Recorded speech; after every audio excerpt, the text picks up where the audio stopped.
Chapter 585. Gu Yundong is here. The person at the door was shocked.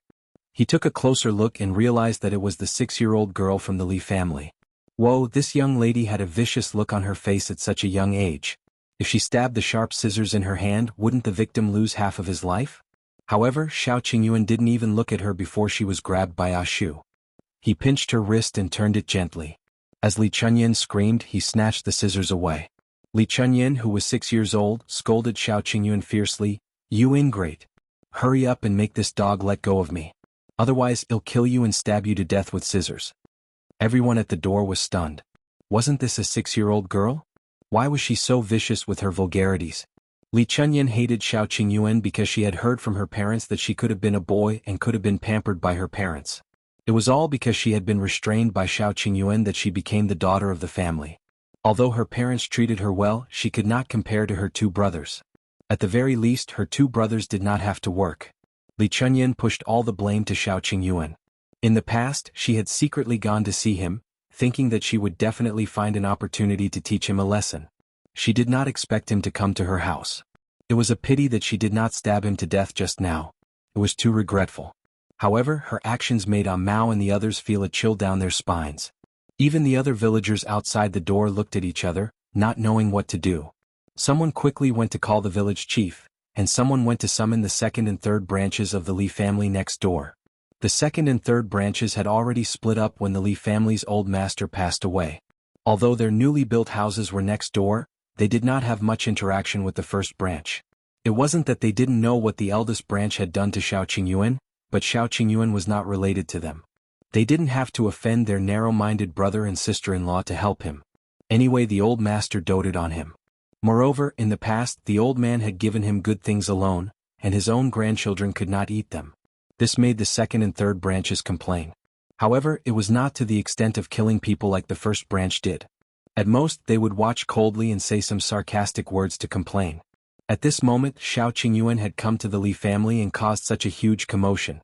They lived next door, so how could they not know? They just did not want to get involved. When someone came to call them, they reluctantly stepped forward and advised without much sincerity, "Qingyuan, no matter what, eldest brother and sister-in-law are your adoptive parents. What are outsiders going to say about you? You'll be scolded for being unfilial." "That's right. If the Gu family finds out about this, will Miss Gu still marry you? Let go first. If there's anything, sit down and talk." It was fine if they did not mention Gu Yundong, but when she was mentioned, Xiao Qingyuan's eyes turned even colder. He turned his head and punched Li Debao in the stomach. Eldest Li and Madame Bao screamed. "Xiao Qingyuan, stop. What do you want? We apologize, okay?" The 2nd and 3rd branches of the Li family immediately did not dare to speak. Instead, the discussion outside the door kept buzzing. "Why do I feel that Xiao Qingyuan's actions are a little familiar? That's right. Especially, the more you call your parents, the more miserably you will be beaten. Because I've done it before." A low laugh suddenly sounded behind everyone. Chapter 586.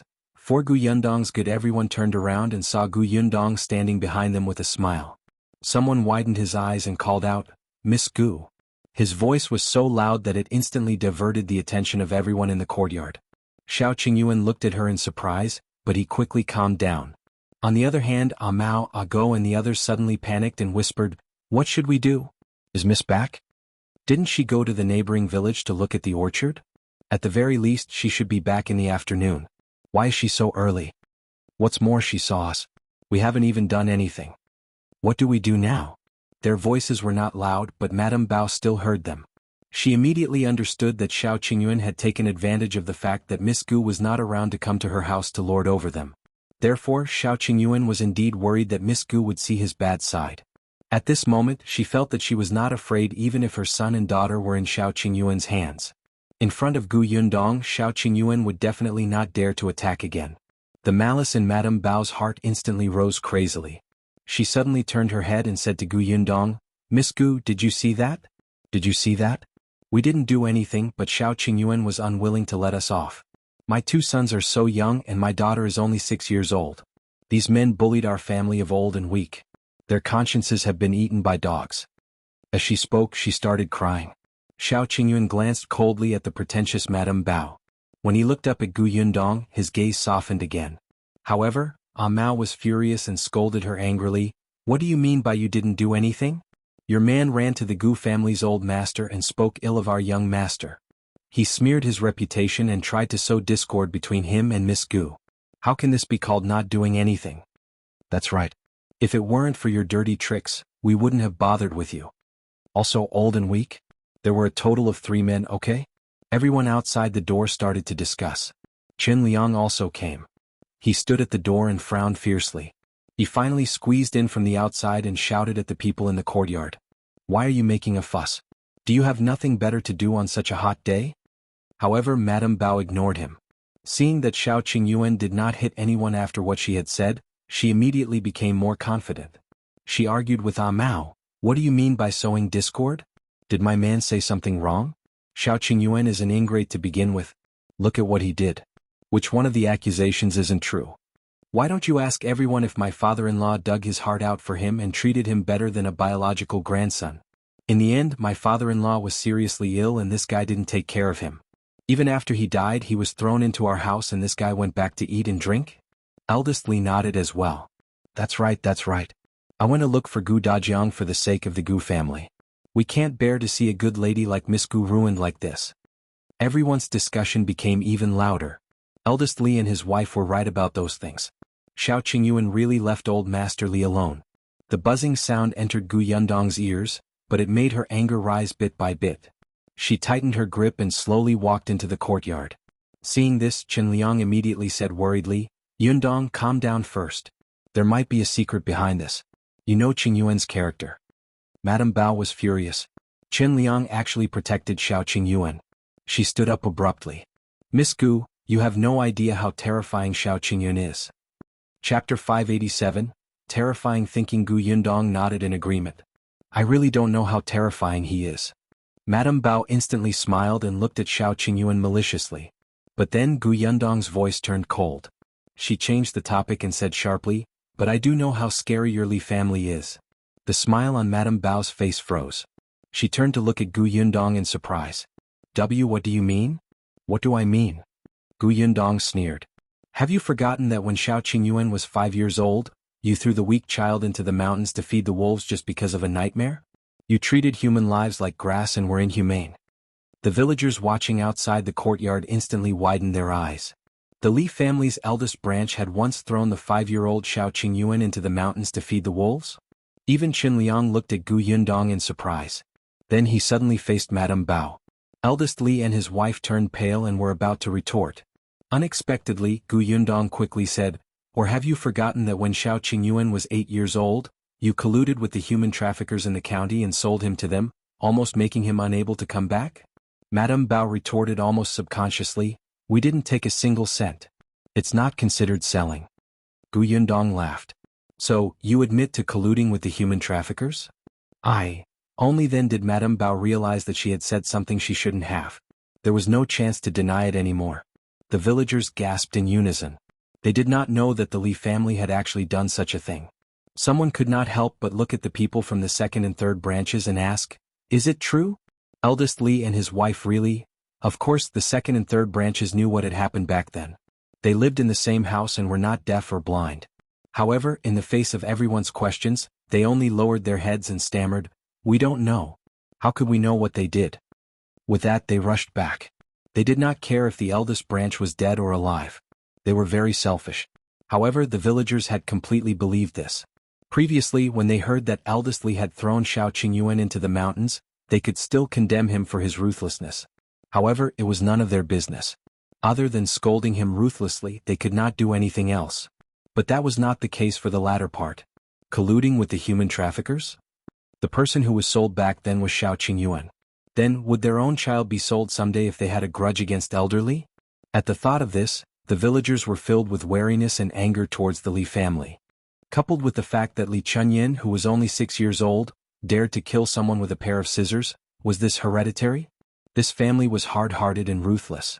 There were some things that couldn't be thought about. The more they thought about it, the more terrifying it became. For example, when Li Debao and Li Erbao played with the others in the village, they would fight with them since they were young. In the past, everyone did not take it seriously, but now that they thought about it, didn't the kids beat others up until they were covered in injuries? That was when they were young. If there was a conflict when they grew up, Would they greet others with knives? Also, was old Master Li really as kind as he looked to Xiao Qingyuan? If old Master Li treated him well, would Xiao Qingyuan leave him alone? Someone couldn't help but ask. Then, did old Master Li know about these things? Chapter 588, Gu Yundong's Brainwashing. That's a good question. Gu Yundong smiled at the man with an unfathomable expression. What do you think? That person looked at Gu Yundong's expression and could not help but swallow his saliva. He nodded almost subconsciously. Yes, the second and third branches of the Li family definitely knew about that, considering the evasive and guilty look in their eyes. As for the old master of the Li family who doted on Xiao Qingyuan the most, how could he not know? Eldest Li and his wife had harmed Xiao Qingyuan twice, but old Master Li still let Xiao Qingyuan stay in the Li family. When Xiao Qingyuan was 13 years old, he had to move away at all costs. Xiao Qingyuan was so determined. Could it be that when he was 13 years old he was persecuted by the Li couple? Some people thought deeply. As soon as the timeline was considered, they would know that every time Madame Bao was about to give birth, they would attack Xiao Qingyuan. When you were pregnant, you actually harmed another child. Weren't you afraid of retribution? A soft-hearted woman cursed. Retribution? What retribution? Li Chunyan jumped on her toes and shouted, "When I was born, Xiao Qingyuan was still in Yongfu village. That's why I became a girl. This ingrate deserves to die. He jinxed us and harmed me." Everyone looked at her in disbelief. Was this what a 6-year-old child should say? What did the Li couple usually teach her? Gu Yundong glanced at Li Chunyan and smiled. You might be mistaken. Not only did Xiao Qingyuan not restrain you, but if he hadn't come to your house, would your Li family have Li Debao and Li Erbao? Think about it.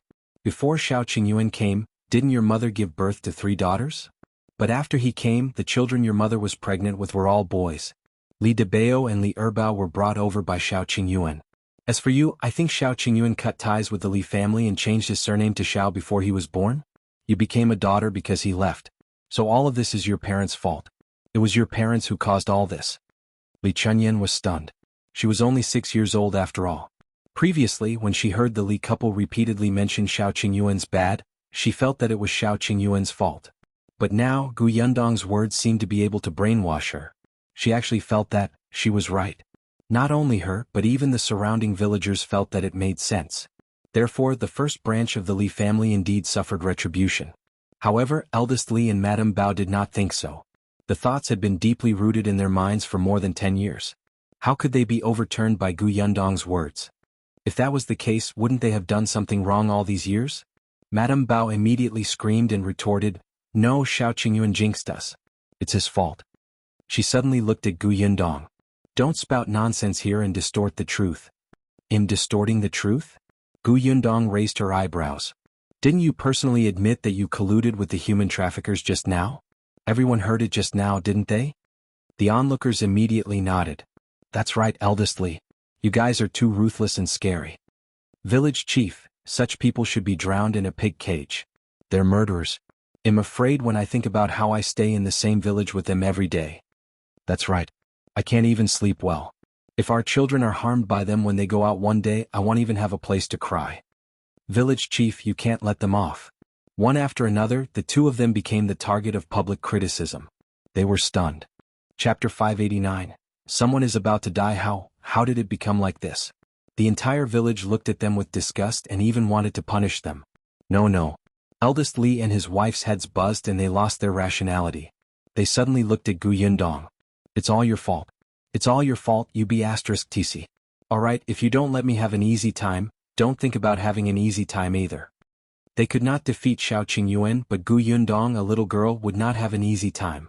Madame Bao and eldest Li moved almost at the same time. They stood up and rushed towards Gu Yundong. Madame Bao even stretched out her sharp black nails to grab Gu Yundong's face. Eldest Li also grabbed a hoe at the side and smashed it down. Gu Yundong was close to them. When she saw them rushing over, she did not dodge. When the villagers saw this, they all shouted in surprise, "Lady Gu, be careful." Chen Liang was in the courtyard and was not standing far away. He rushed over without thinking. But he had only taken 2 steps when he saw Gu Yundong twist Madame Bao's arm and prop her up on his shoulder. She then kicked eldest Li, who had rushed over, and sent him flying. After her feet landed on the ground, she started punching Madame Bao. "You dare to fight me? You're blind and have no memory. Have you forgotten how I dealt with the 4 bastards back then?" Everyone was speechless. They had indeed forgotten about it previously. Now they remembered. As Xiao Qingyuan was standing in the central room and was blocked by Ashu and the others, when he came out, he saw eldest Li who had been kicked away. His eyes suddenly turned cold. He saw that eldest Li was about to stand up and rush towards Gu Yundong again. Xiao Qingyuan immediately reached out, grabbed his hair and slammed him to the ground. Bang! Eldest Li's back was slammed heavily onto the ground, raising a thick layer of dust. He coughed twice. Before he could open his eyes, he was punched hard in the face. Oh, it hurts. Don't hit me. Xiao Qingyuan's fists came one after another. His movements were quick and nimble as they landed on eldest Li. Qin Liang and the villagers were originally focused on Gu Yundong and Madame Bao. They watched as Madame Bao was beaten to the ground by Gu Yundong. Before they could sigh, they were distracted by another shrill cry. In the next moment, everyone widened their eyes and sucked in a cold breath. Everyone only knew that Xiao Qingyuan was a wolf cub. He could even kill children and was cruel. However, most of them had heard about it and only felt that this person's reputation was not good. In any case, they usually stayed away from him. Now, it was the first time they had seen him beat someone up so fiercely. His fists were like stones, and his body emitted a violent and murderous aura. With just a few punches, eldest Li's face was already covered in blood. Everyone was frightened and shuddered. They did not move and did not dare to say a word. Qin Liang was the first to react. He immediately shouted, "What are you waiting for? Hurry up and pull him away. Hurry up and pull him away. Someone is going to die." The onlookers outside were suddenly jolted awake, and 3 to 4 burly men instantly squeezed in. However, Xiao Qingyuan raised his head and looked at them coldly. The coldness in his eyes made them stop in their tracks. However, Xiao Qingyuan's fist did not stop hitting eldest Li. Qin Liang could not get him to stop, so he could only go up himself. "Qingyuan, stop. Calm down first. Let's talk things out." Chapter 590. Too tragic. Gu Yundong was afraid that Xiao Qingyuan would accidentally hit him if he went forward like this. She quickly let go of Madame Bao and went forward to hold Qin Liang back. Qin Liang turned his head and called out to her, "Yundong, quickly make him stop. If someone really dies, Qingyuan will have to go to jail." Gu Yundong knew that Xiao Qingyuan had self-control, so she shook her head. "It's fine. No one will die." Why are you also?" Qin Liang had a headache. The others did not dare to stop him. Yundong did not want to persuade him, but as the village chief, he could not just watch. As he called the villagers forward, he tried to break free from Gu Yundong's jimp. Seeing this, Mao and the others let go of Li Debao and the other two who were already scared silly. They quickly walked over and stopped Qin Liang and the villagers who were moving forward hesitantly. "Uncle Qin, don't be hasty. Don't go forward lest you get hurt." Yes. "Uncle Qin, why don't you go over there and sit for a while?" "Sit? Why would he sit? Did they want him to watch the show over there?" Qin Liang glared at them one by one. After all, he was the village chief. Mao and the other 3 did not dare to be impudent. They blocked him weakly and did not dare to use force. However, this was enough. Xiao Qingyuan had already knocked out 3 of eldest Li's teeth. Madame Bao stumbled over. When she saw eldest Li's miserable state, her legs immediately went weak and she fell to the ground. Stop it. Xiao Qingyuan, stop.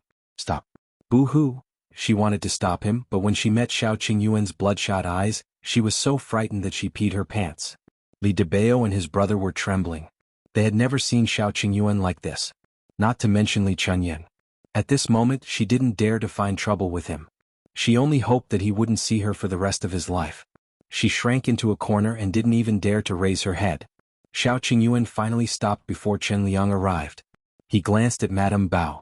"Now, do you remember what I said in the past?" "Yes, I do. We won't dare to leave. We won't dare to do it again." They were afraid. Xiao Qingyuan was too terrifying. He was 100 times more terrifying than the last time he rushed into their house and smashed it.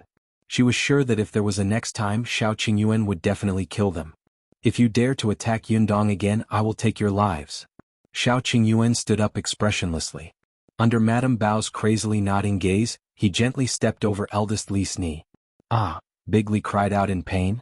Finally, he could not hold on anymore and fainted. Xiao Qingyuan frowned and looked at the blood on his hand. He came to Gu Yundong's side and asked, "Are we going back?" "Let's go back." Xiao Qingyuan led her out. The villagers at the door automatically made way for them and watched silently as they left. There was no one in front of Qin Liang to block him. He looked at Xiao Qingyuan and Gu Yundong's backs as they left, then at eldest Li, who was lying on the ground unconscious, and Madame Bao, who had almost fainted from crying. He suddenly slapped his thigh. What's going on? However, he could not care less now. Chen Liang quickly got someone to carry eldest Li to the doctor. The people from the Li family's second and third branches had never appeared from the beginning to the end. They hid in the house and trembled. Gu Yundong did not pay attention to what happened after that, but Mao and the others told her the news excitedly. Chapter 591. Ending eldest Li's life was indeed not in danger, but he was also not in a good state. 3 of his teeth had been knocked out, and the doctor had found dog teeth to fix on him. The 3 teeth were very expensive, and he had paid more than 10 taels of silver. There would be other expenses in the future, not to mention the broken leg that Xiao Qingyuan had stepped on. Yes, that leg was broken. From then on, eldest Li could only move with a walking stick. He could not do any work in the fields. The Li family's reputation in the village had also been tarnished. Although no one wanted them to be punished, no one was willing to interact with them. Madame Bao went to borrow money from others, but she was almost always blocked out. Li Debao and his siblings did not have a single friend in Yongfu village who was willing to play with them. Because eldest Li was seriously injured and bedridden, Li Debao and his siblings had to work in the fields. They began to complain day by day. As for the 3 married daughters of the Li family, it was said that none of them had come back to visit their parents. In fact, when Madame Bao came to look for them, they directly refused and pretended as if there was no one at home. Gu Yundong felt that this was retribution. Look, the children they raised were all ingrates. This was what it meant to be ingrates. If they had treated Xiao Qingyuan well back then, their life would have been so good now. They deserved it. Gu Yundong heaved a sigh of relief. It was a pity that old Li had died early and could not see this scene. Actually, she had really considered whether she should dig him out and whip his corpse. Yundong, do you think I can really pass? When Gu Dajiang entered, he saw his daughter thinking about something with a serious expression. He thought that she was thinking the same thing as him.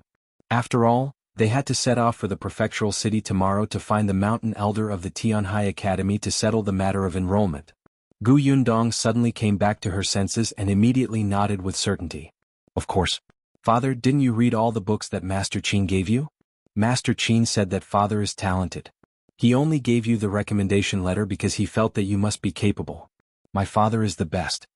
After Gu Dajiang received his daughter's affirmation, his face immediately flushed red. When he saw his daughter's adoring gaze, he immediately felt smug. All right, I'll go back and practice my calligraphy. As he spoke, he turned around and left. The corners of Gu Yundong's mouth twitched. Her father's handwriting was actually very good. He had been an accountant for many years. He might not have read enough books, but he had written a lot of words. The next day, the group prepared to head to the Prefectural city. Other than accompanying her father to the academy, Gu Yundong also had to visit the shop. Xiao Qingyuan felt that they needed protection, so he packed his bags and followed them. Gu Dajiang and Madame Yang couldn't bear to part, so they had to go together. Gu Yunka had already climbed into the carriage. Her soft little face was hidden behind the curtain of the carriage, as if no one could see her and they could not keep her at home. Aunt Ku was going back to the prefecture capital. Gu Yundong also brought Shui Rong and Tong Shuitao along. Shui Rong followed beside Gu Dajiang as a page boy. This time Xiao Qingyuan brought Zhu and Shu along.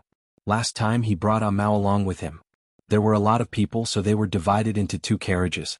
Seeing that there was nothing left, the group set off majestically and left Yongfu village.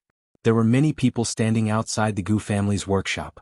Someone who was well informed said with a face full of emotion, I heard that the boss is going to open a shop in the prefectural city this time. Tell me, how long has it been? The boss is actually opening a shop in the prefectural city. It's amazing. Chapter 592, Zhuangzi as shopkeeper. Last time, the owner said that when she goes to the prefectural city to open a shop, our workshop will recruit more people. Is it going to start when the owner comes back? I'm sure it is. I'll go home today and tell my maternal cousins to be prepared. Yes. This is a rare opportunity. After they recruit someone this time, we don't know when the next time will be. Everyone spoke one after another, and a few of them thought too much. There were more and more people in this workshop. Tong and alone would definitely not be able to manage it. When the time came, the boss would definitely find someone to manage it, even if it was a junior manager. Hence, for the sake of a good impression, everyone worked extra hard these few days. However, Gu Yundong did not know that the long-term workers in her small workshop had started to work hard. She sat in the carriage and held little Yunka in her arms. After the young lady confirmed that she could go to the prefectural city, she was overjoyed. When the carriage reached the county city, Gu Yundong went to Gus first. As soon as they got off the carriage, she heard Zhuangzi's arrogant voice. Yes, yes, yes. You have to wipe it clean over there. Our shop sells food. Cleanliness is the most important. When there are no customers, wash and wipe everything. Be more efficient and diligent. Only then will the customers be in a good mood, right? The corners of Gu Yundong's mouth twitched. She heard Zhuangzi continue, Jinkai, don't blame me for saying too much. I'm doing this for your own good. When I was the shop assistant, this was how I was trained. You'll get used to it. As soon as he finished speaking, he saw Gu Yundong enter. His expression immediately changed and he welcomed her with a smile. Boss, why are you here?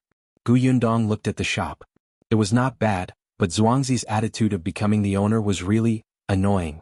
Qin Jinkai also stopped what he was doing and came over. He had been working here for a few days and was slowly familiarizing himself with the work in the shop. He looked very energetic. Gu Yundong took a few more glances at him and realized that there was no dissatisfaction on his face. He seemed to have calmed down a lot. Not bad. Gu Yundong nodded and asked Zhuangzi, where's Uncle Zheng? He's in the backyard. I'll go get him. After saying that, he ran away. Zheng Gang almost did not care about the matters in the shop these few days and let Zhuangzi do whatever he wanted. He only gave him a few pointers when necessary.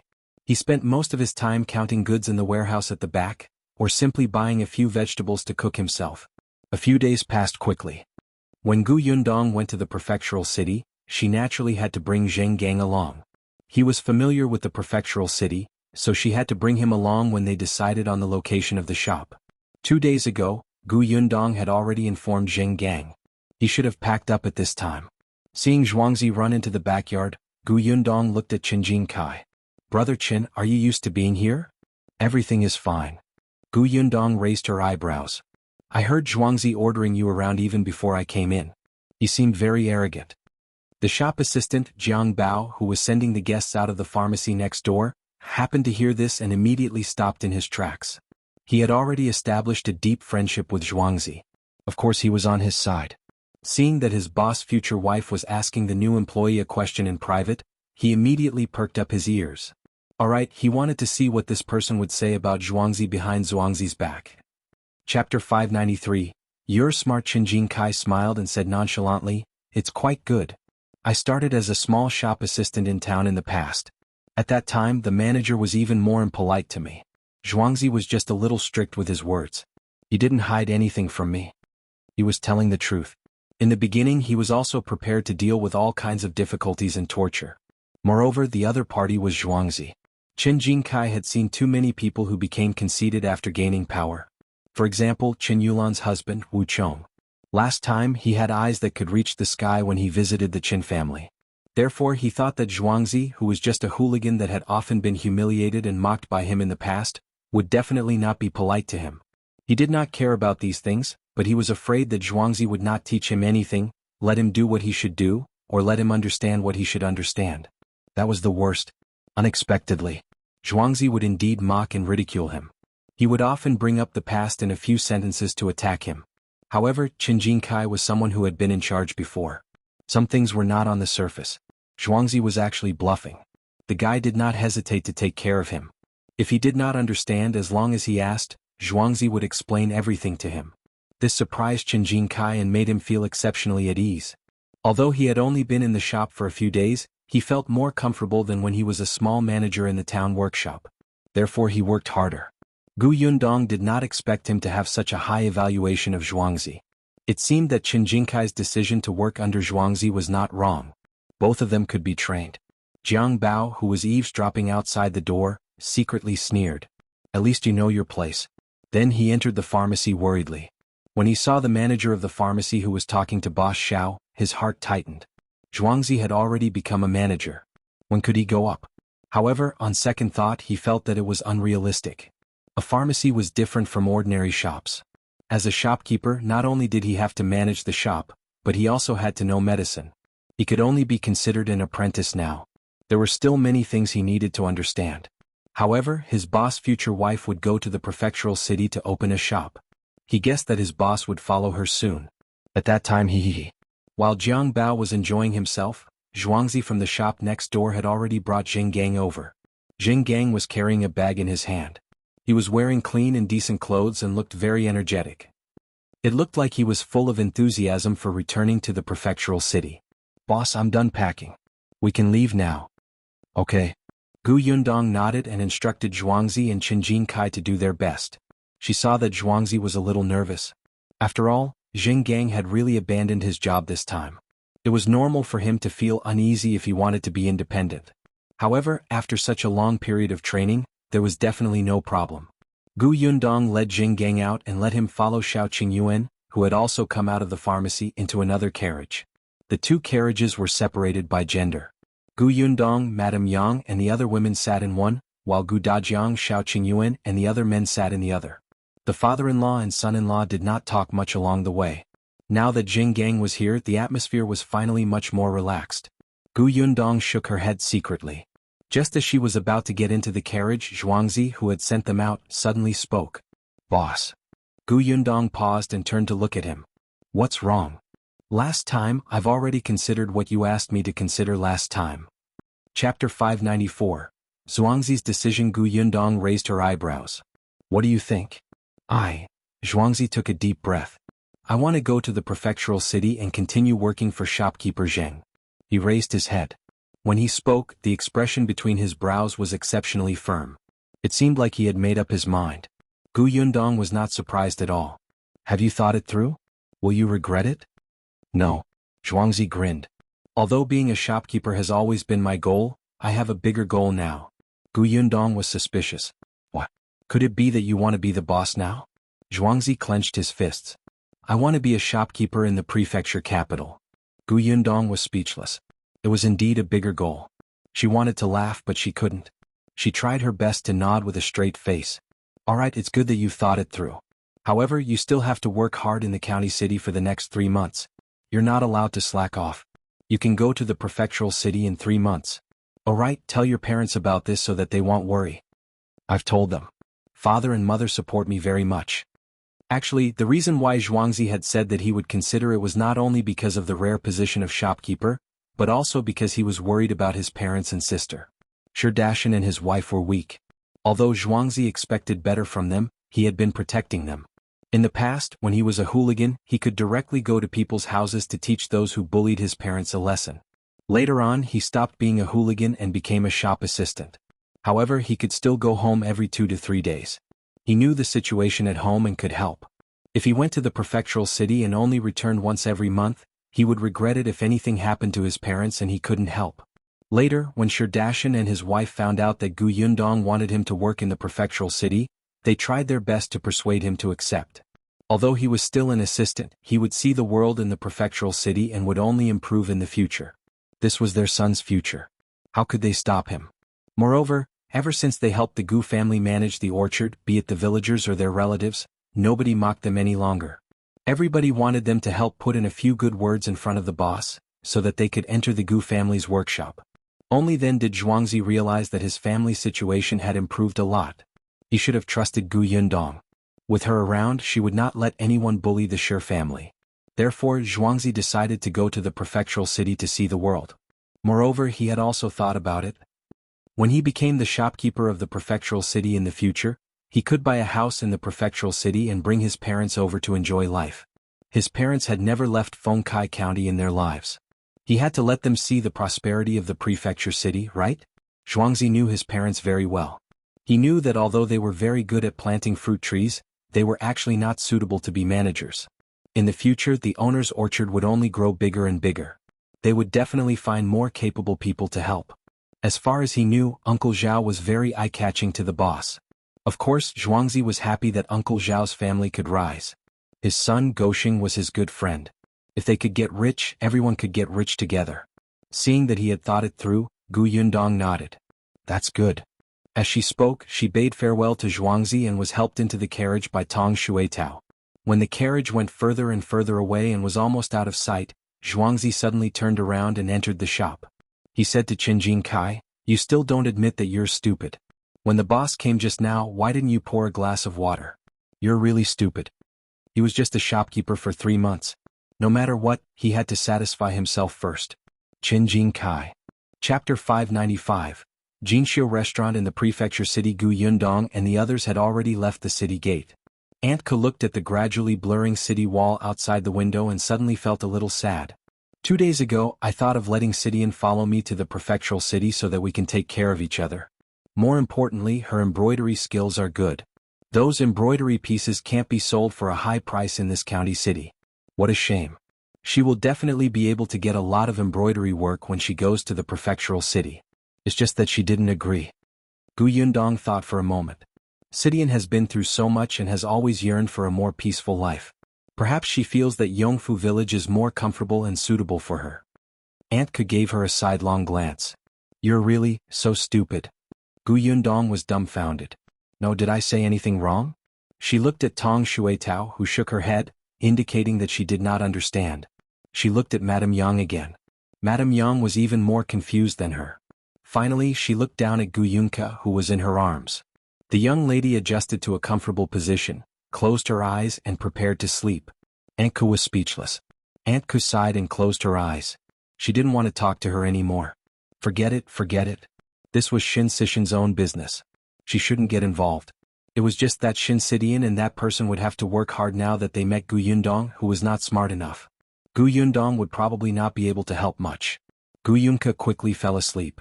The few people in the carriage did not speak again. They swayed as the carriage moved towards the prefectural city. It was only in the evening that the carriage arrived at the city gate. The Tianhai prefecture was as lively as ever. However, the guards at the city gate were no longer Nyetsong's group. The carriage drove into the prefectural city. Tong Shuetao and the others curiously lifted the curtain of the carriage and looked out. Miss Tianhai prefecture is even more lively than Wanqing prefecture. Of course.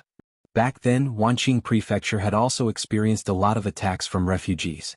In addition, the prefecture magistrate had colluded with the Xian family to take bribes. Naturally, this prosperity could not compare to the Tianhai prefecture. It was a little late, so the group first found an inn and booked a few rooms to stay in. Although Auntie's house was in the prefectural city, she had not been back for a long time. Her house had to be tidied up before she could stay, so she might as well return tomorrow. They put down their luggage and rested for a while before going out for dinner. Coincidentally, the inn they were staying in was diagonally opposite the Jinxiu restaurant that Lu Weiss family had opened in the prefecture capital a few months ago. Moreover, it seemed that the restaurant was very lively and business seemed to be very good. When Gu Yundong entered, he saw the shopkeeper who was quickly calculating the accounts on the abacus. Coincidentally, this shopkeeper was originally the shopkeeper of the restaurant in Fengkai County. He looked up and saw a group of people coming in. When he saw Gu Yundong and Xiao Qingyuan, he immediately recognized them. He quickly put down his abacus and walked out from behind the counter. Lady Gu, Master Xiao, you're here? Shopkeeper, are there any more private rooms? The shopkeeper laughed. Yes, of course. As soon as she finished speaking, a middle-aged man beside her suddenly glared and asked unhappily, What's going on? Didn't you say that there are no more private rooms? Why do you have one as soon as they come? Gu Yundong looked in the direction of the voice. The other party looked angry. Judging from his clothes, he should be the manager of a rich family. There was no telling if he wanted to hold a banquet or if he was here to reserve a room for his master. However, it was already time to eat. Wouldn't it be a little late to help his master make a reservation? In that case, he was the one who wanted to make a reservation. Chapter 596. Who is Miss Gu? The shopkeeper's attitude was kind as he said to the middle-aged man, Sir, I'm really sorry. There are indeed no more private rooms in the restaurant. This lady reserved it long ago and even paid a deposit. The middle-aged man snorted coldly. Are you kidding me? She just asked if you had a private room. If she had reserved it earlier, would she have asked this? The shopkeeper continued to smile obsequiously. I'm really not lying to you about this. Miss Gu had already reserved it half a month ago. Look, she was worried that we didn't keep the room for her, so she asked. Otherwise, how would I know her? It's all recorded in our notebook. As he spoke, he took the ledger from the counter and flipped to a certain page. He pointed and said, Look, it's here, right? He only gave him a glance and closed it without letting him see the details clearly. Then he called out to the waiter, Come, bring Miss to the Tranquil Water Pavilion on the second floor. The waiter was stunned. Tranquil Water Pavilion? Wasn't that the private room reserved by the owner of Jinxiu restaurant? He could not help but look at Gu Yundong and the rest. They were unfamiliar and he had never seen them before. However, he knew that the shopkeeper's instructions definitely meant that this group of people had extraordinary identities. The waiter did not dare to be negligent. He hurriedly led Gu Yundong and the others to the private room upstairs with a smile. Gu Yundong glanced at the middle-aged man before he left. The latter seemed to be angry. However, he roughly knew that he could not offend this Jinxiu restaurant. In the end, he glared fiercely at the shopkeeper and left angrily. The shopkeeper still had a smile on his face as he sent him out. As he apologized, he invited the man to come again next time. He was not affected by the other party's dark expression at all. As Gu Yundong went upstairs, she asked the waiter who led the way, "Do you know that man?"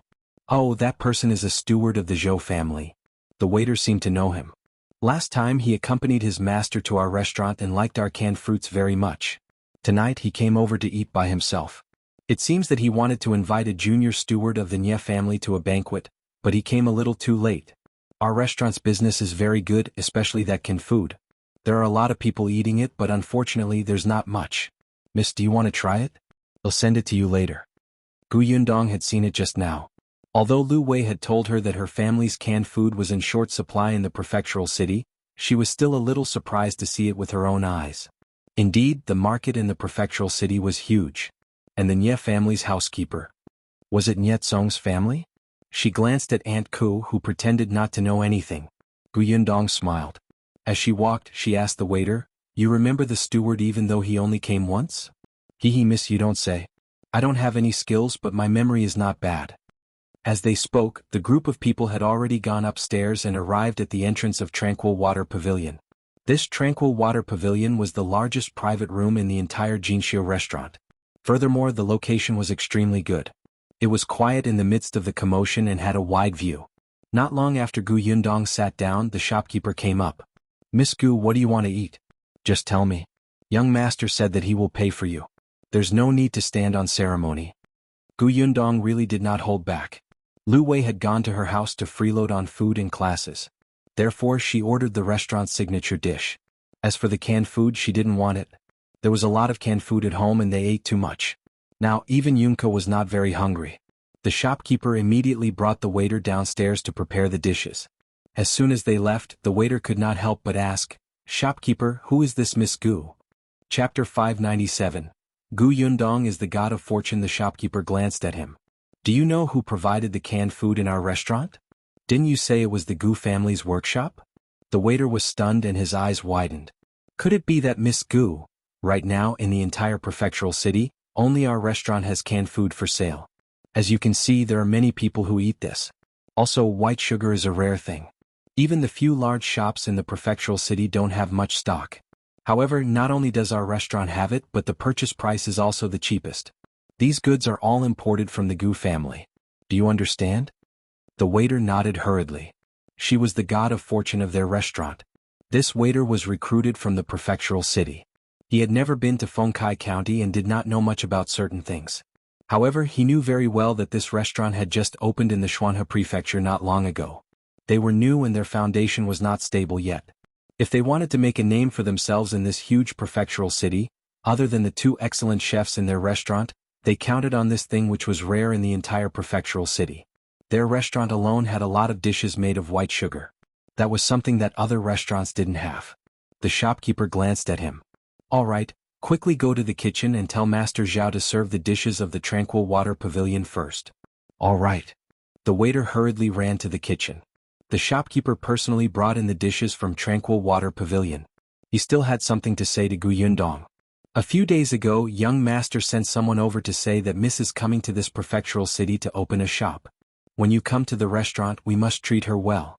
I thought that you were coming soon. Young master instructed me to show Miss the shops in advance. There are indeed a few that are quite suitable. When are you free? I'll bring you to take a look." It was rare for Gu Yundong to feel that Lu Wei was more reliable. She thought for a moment and said, "Tomorrow? Take Brother Xiao and Uncle Zheng to take a look. I have to go to Tianhai Academy."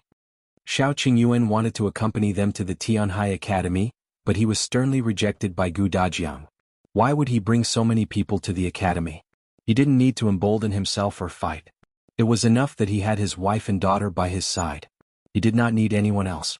Therefore, Xiao Qingyuan could only find a suitable shop with Zheng Gang and settle down to open it as soon as possible. The shopkeeper immediately nodded. Sure, no problem. Gu Yundong recalled that the restaurant seemed to be very busy and said, how about this? Arrange for a waiter to lead the way for us. You can go ahead and do your work. Don't worry about us. The shopkeeper agreed. It was the end of the month and he indeed had a lot of things to do. As it happened, Laishi was quite smart. He could just let him go. Thus, early the next morning, Laishi changed into clean clothes and reported to Gu Yundong's inn in high spirits. After Xiao Qingyuan and Jing Gang went out, Gu Yundong sent Aunt Ke home and asked Tong Shuitao to help clean the house. Gu Yundong stood and looked at the house that she had lived in for nearly a month. She felt a little emotional. When she first came, she was in tatters. Now she had the ability to buy a house in the prefectural city. She came out of the courtyard and brought a few packets of snacks to the neighbors' houses with Aunt Ke. She wanted to ask if there were any strangers who had come to look for Aunt Ke recently. It had been a while since she asked Qin Wenjing to help her get the portrait of the person she was looking for on the notice wall of the prefectural city. Chapter 598. Tianhai Academy. The neighbor had said that a few unfamiliar people had come to look for Aunt Ke and even described the appearance of someone who had been there before. After listening carefully, Gu Yundong realized that it did not match eldest aunt's appearance. No one had said anything about eldest aunt and the rest. She was a little disappointed, but that was to be expected. It was unknown where eldest aunt and the others had gone. There was a vast sea of people and it was too difficult to find them without a target. Gu Yundong returned to the inn before getting into the carriage with her parents and heading to Tianhai Academy. These days, such large academies were mostly located in mountainous forests, but the Tianhai Academy was in Shuangzi Prefecture. The academy was very big. It was located by the lake in the south of Shuangzi Prefecture and was quite far from the downtown area. However, the environment was beautiful, quiet, and the literary atmosphere was strong. There were countless people who studied every year. Gu Yundong sat in the carriage and thought that after her father entered school, it would be best if she could buy a house nearby. It would also be convenient and comfortable to go back and forth. Gu Dajiang sat opposite her with a serious expression. No one knew what he was thinking. Gu Yundong could not help but laugh when she saw his expression. Father, are you nervous? Gu Dajiang shook his head. I'm not nervous. I've read all the books I need to read and understood everything I need to understand. But what? Gu Dajiang thought for a moment and said, however, I asked the innkeeper this morning. The innkeeper said that the mountain elder of Tianhai Academy is often not in the academy. I'm worried that we won't be able to meet him. I don't think so. Teacher Qin has always been considerate. He might have already sent a letter to the mountain elder when he introduced us. Besides, if we can't see him today, we'll see him tomorrow. We still have to stay in the prefectural city for a few more days to open the shop. There's no hurry. Gu Dajiang nodded. That's true. He stopped thinking about it and simply lifted the curtain to look outside. Just as the carriage passed by the notice wall, he suddenly frowned and called Shui Rong, stop the carriage. Gu Yundong found it strange. She followed his gaze and frowned. There were still posters of her aunt and the others on the wall, but after a few months, more than half of the portraits were blocked by other notices, so she could not see her aunt's appearance at all. Gu Yundong frowned, but there was nothing he could do. Qin Wenjing had asked the prefectural city government office for help, but it was impossible for them to guard the notice wall all day and not let others cover it. Father, let's go to Tianhai Academy first. When we come back, we'll draw a few more and post them. In the future, we'll have a shop in the prefectural city. We'll often get someone to come and take a look. Just don't let others cover it up. When Gu Dajiang saw the portrait, he thought of his eldest sister and younger brother, who had yet to be found. It would be fine if their whereabouts were unknown, but they might even lose their lives. Back then, he should have told eldest sister and the others that they would meet in the Qingan Prefecture in the future. However, he had told his underling before. Still, be it Gu Dajiang or Gu Yundong, they had searched Wanqing Prefecture for a period of time, but there was no trace of Gu Xiaoxi. He shook his head. No, they'll all be safe. The carriage gradually drove away before Gu Dajiang slowly came back to his senses. After a long time, the carriage finally stopped at the entrance of the Tianhai Academy. Gu Dajiang took a deep breath as he looked at the 5 6-pillar branded houses in front of him. His heart was inexplicably filled with emotions. This was the Tianhai Academy. As expected of a 100-year-old academy. Just by standing outside this archway and looking up, one could feel the thickness and cultural aura. Chapter 599. Fate Hut. When they walked into the archway, they could see 2 huge stone walls. The walls were engraved with dense names. They were all the names of the students who had become honorable scholars in the past 100 years. At a glance, the names were especially shocking. At this moment, Gu Dajiang finally felt a sense of pride that he was about to enter a famous school that had a history of 100 years. He never thought that one day he would actually come to such an academy with countless scholars to study. He was about to befriend the future pillars of the country. He was extremely excited. If the headmaster had known in the netherworld, he would definitely be very happy. When Gu Dajiang was successful in his studies, he would definitely bring this honor and personally kowtow and offer incense to the headmaster to thank him for his careful nurturing back then. "Father, go in." Gu Yundong called him softly. Seeing that he had been standing on the two walls and looking at the names as if he wanted to find the people he had heard of before, she could not help but laugh. "Father's name will appear on this wall in the future." Gu Dajiang was stunned. He turned around and looked at his daughter's sparkling eyes. He couldn't help but laugh. "You sure have confidence in me?" "Of course. My father is the best, right?" Gu Dajiang's heart surged. Just for his daughter's words, he had to pass Mountain Elder Qi's assessment and enter Tianhai Academy. He had to participate in the imperial examination and engrave his name on it. He raised his head slightly, turned around and strode towards the door. The gatekeeper guarding the entrance of the academy had already seen this family, but he did not go forward to ask. In fact, people often came to the Tianhai Academy to admire the names on the stone walls, especially those students who were about to take the examination. It was as if they could pass the exam just by looking at the names. The gatekeeper was already used to it. It was only when Gu Dajiang's family walked up the stairs that he raised his eyebrows in surprise. "Please inform that I'm here to visit Mountain Elder Qi."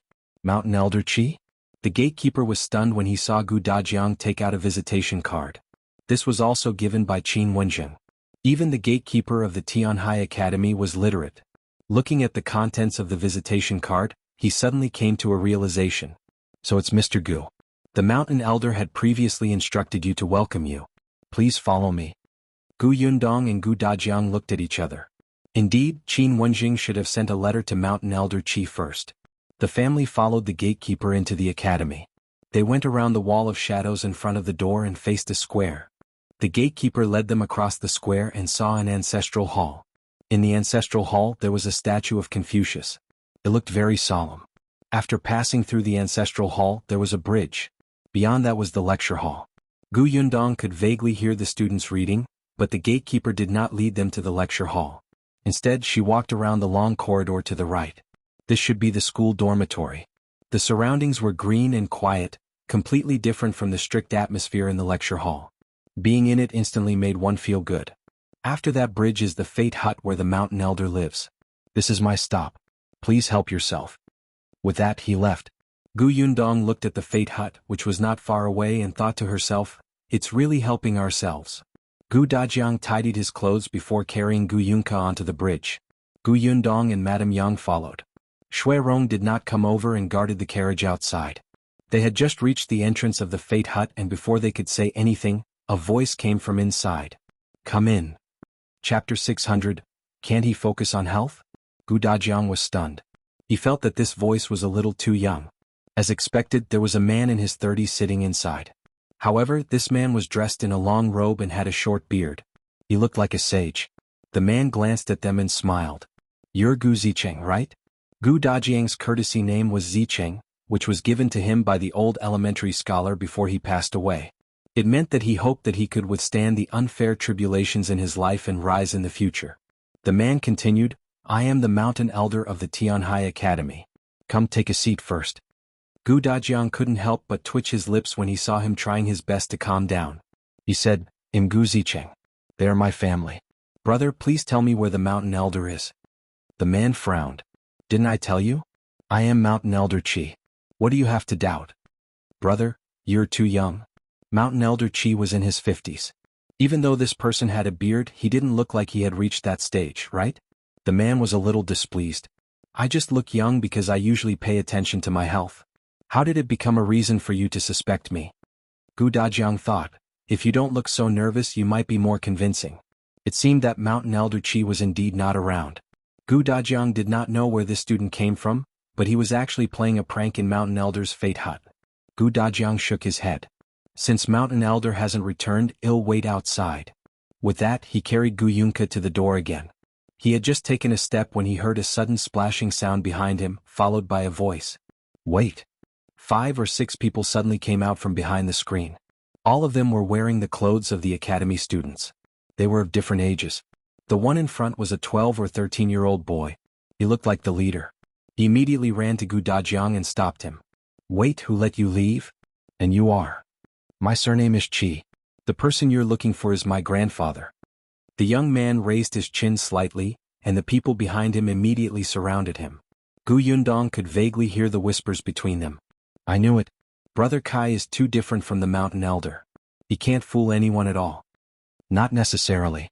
If we meet a bookworm, he'll definitely be fooled." But reality has proven that Gu Zicheng is not a bookworm at all. As they spoke, they suddenly felt a strange gaze on them. They immediately looked up and met Gu Yundong's indescribable expression. The students were speechless. Why did she look like she was looking at a fool? It must have been an illusion. The few of them hurriedly stood behind the youth. Qi Ting was Mountain Elder Qi's grandson.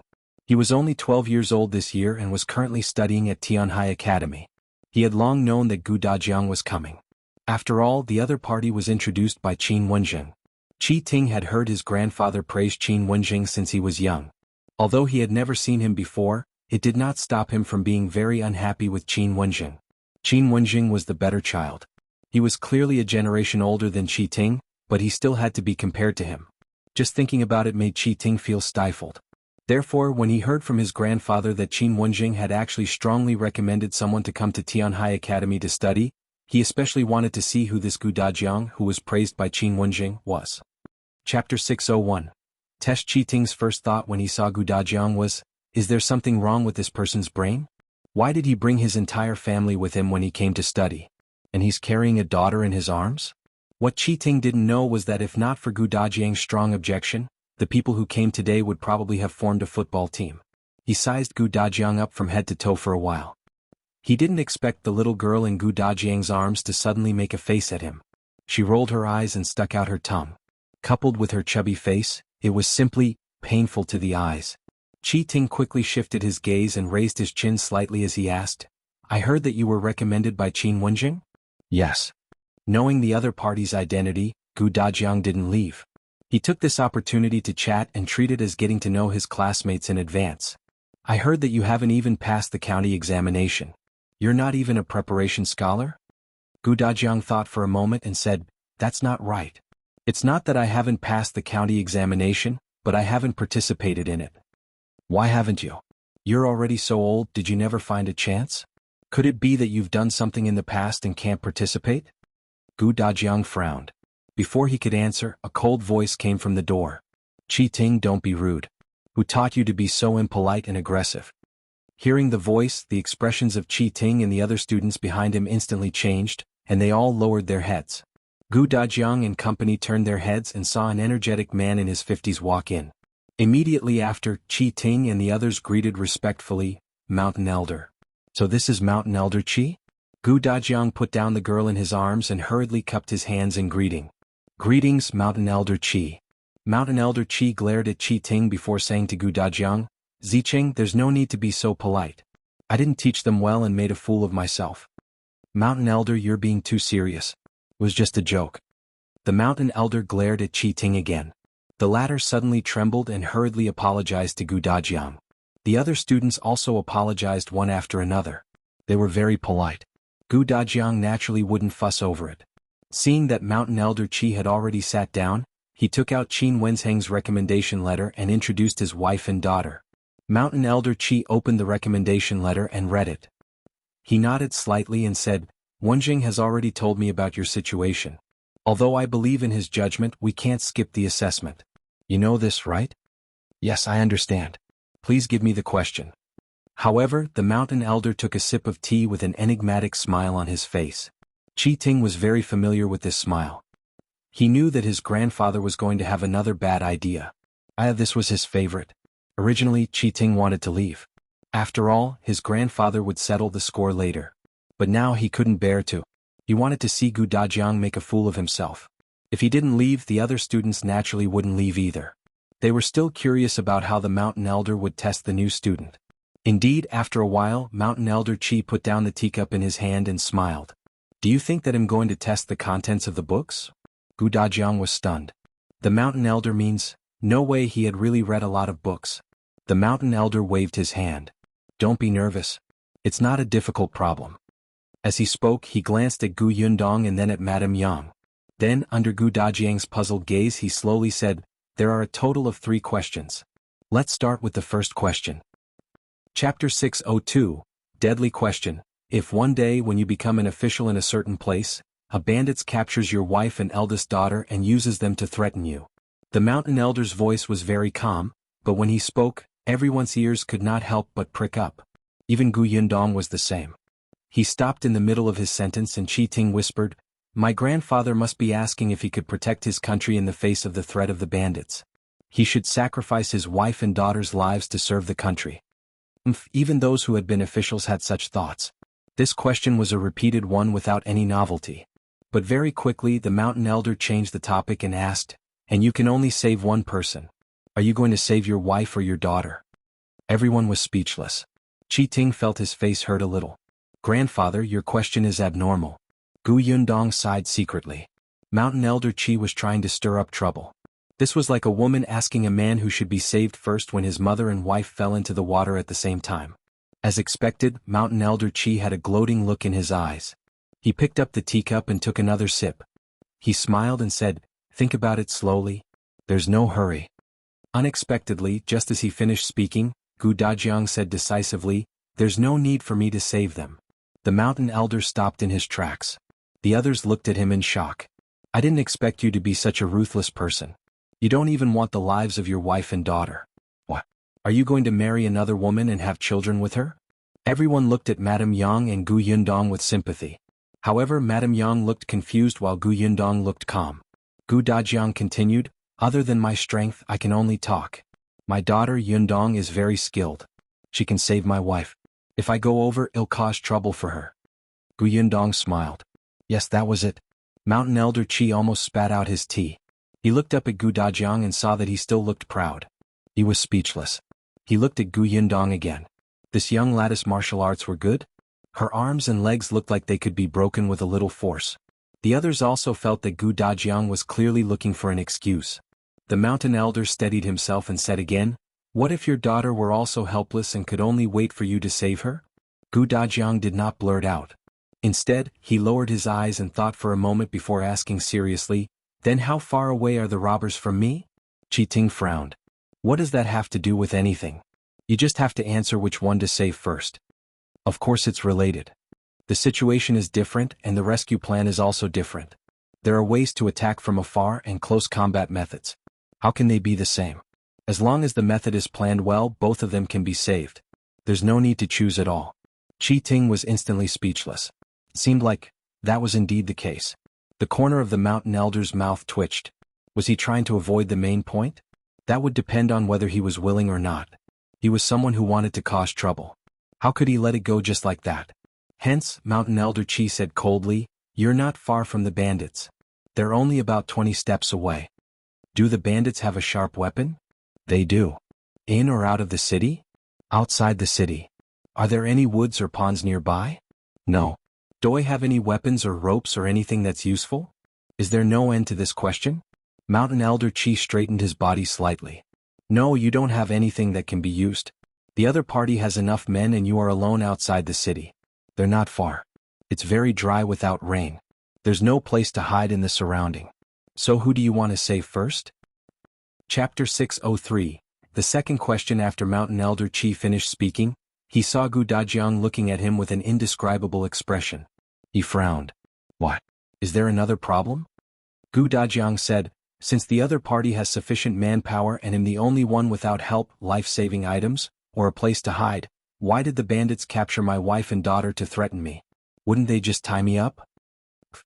Gu Yundong quickly covered her mouth and silently turned her head to look at a painting hanging on the wall not far away.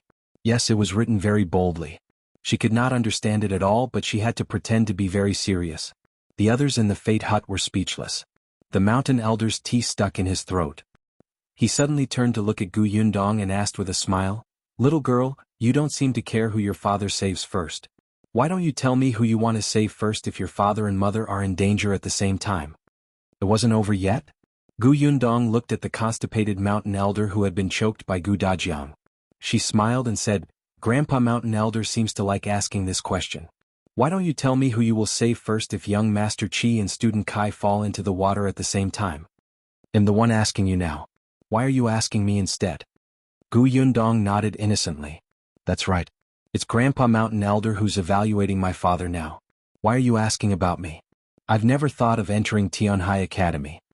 Like the father, like the daughter. They had the same eloquence. The Mountain Elder was a little angry. No wonder Qin Wenjing had written in the letter that he could go ahead with the test, no matter how difficult it was. How could he do the exam? The student asked more questions than the teacher. After that, she even looked at him like he was old and his brain was not working well. It seemed that he would not be able to get an answer to the first question even if he asked again. He would just take it that the man had passed. All right. The first question is considered passed. Let's go to the second question next. Gu Dajiang sat upright and nodded. Please ask, Mountain Elder. I won't ask this time. The second question is for you to do something. What is it? The Mountain Elder pointed outside. They'll give you an hour. Go to the lecture hall and ask each of the 20 students for a piece of calligraphy or painting. Calligraphy or painting? Yes, what's the problem? Gu Dajiang shook his head. No problem. Gu Yundong thought for a moment. It was 2 hours. On average, it was 3 minutes for each student. This did not include the time needed to go back and forth. It was indeed quite urgent. The problem was that students were very protective of their calligraphy and paintings these days. It was unlikely that they would casually hand them over to others, let alone a complete stranger. Gu Yundong looked at Mountain Elder Qi, who also looked at her and laughed. Let's begin now. He gestured at Gu Dajiang. Yes, sir. Gu Dajiang nodded but did not walk out. Instead, he walked to Gu Yundong's ear and whispered a few words. When Gu Yundong heard this, she nodded with a smile and took out something from her sleeve. In fact, it was taken from the space but others could not see it. Qi Ting craned his neck to take a look, but Gu Dajiang quickly put it away without letting anyone see it. Then he turned around and cupped his hands at Mountain Elder Qi. It'll go now. You only have an hour. Mountain Elder Qi reminded him. Chapter 604. Gu Dajiang is finished. Gu Dajiang smiled. That should be enough. Then, under everyone's curious gazes, he strode out of the Fate Hut. His back was tall and straight and he was not afraid at all. Qi Ting was a little itchy and wanted to know how he could get it. Therefore, he pulled a student beside him and whispered, Brother Zhua, follow him and see how he does it. All right, it'll go now. Zhu Guang was excited. Clearly, he was also very curious and wanted to see it. While Mountain Elder Qi was not paying attention, he quietly slipped out of the Fate Hut through the side door. Only then did the Mountain Elder look at Gu Yundong. He looked at her curiously. When she first entered, this little girl was submissive and did not have a strong presence. She looked like a little girl who relied on her parents to go out and broaden her horizons and meet her elders. Other than greeting him at the beginning, she stood behind Madame Yang and held her sister's hand without saying anything. Later on, Gu Dajiang said that his daughter was quite skilled, so he paid more attention to this girl.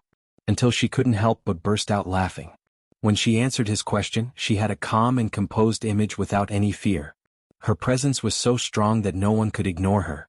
This young lady was quite interesting. He could not help but pour a cup of tea for Gu Yundong and asked, What did you give your father? Gu Yundong drank the tea quickly, but she did not answer his question honestly. Won't Grandpa Mountain Elder know in a while? You're quite tight-lipped. The Mountain Elder leaned forward slightly and took a few more glances. He realized that this young lady was actually very good-looking. Especially, even though she was so young, she actually had an aura that no one dared to underestimate. He turned around and looked at his grandson. The two of them seemed to be about the same age. A smile instantly appeared on the Mountain Elder's face, and he looked like a kind and amiable old man. Your name is Gu Yundong, right? Yes. Gu Yundong's eyebrows twitched. This man looked like an old fox who was scheming against everything. How old are you? 15. Are you engaged? Gu Yundong was speechless. She glanced at the student standing behind the Mountain Elder and said with a smile, Grandpa Mountain Elder, it's not good to ask a girl about her engagement in front of outsiders. They'll be shy. The Mountain Elder was stunned. He turned his head and was about to ask the gossipy students to leave quickly when he heard Gu Yundong say, I'm engaged. Before the Mountain Elder could open his mouth, he froze.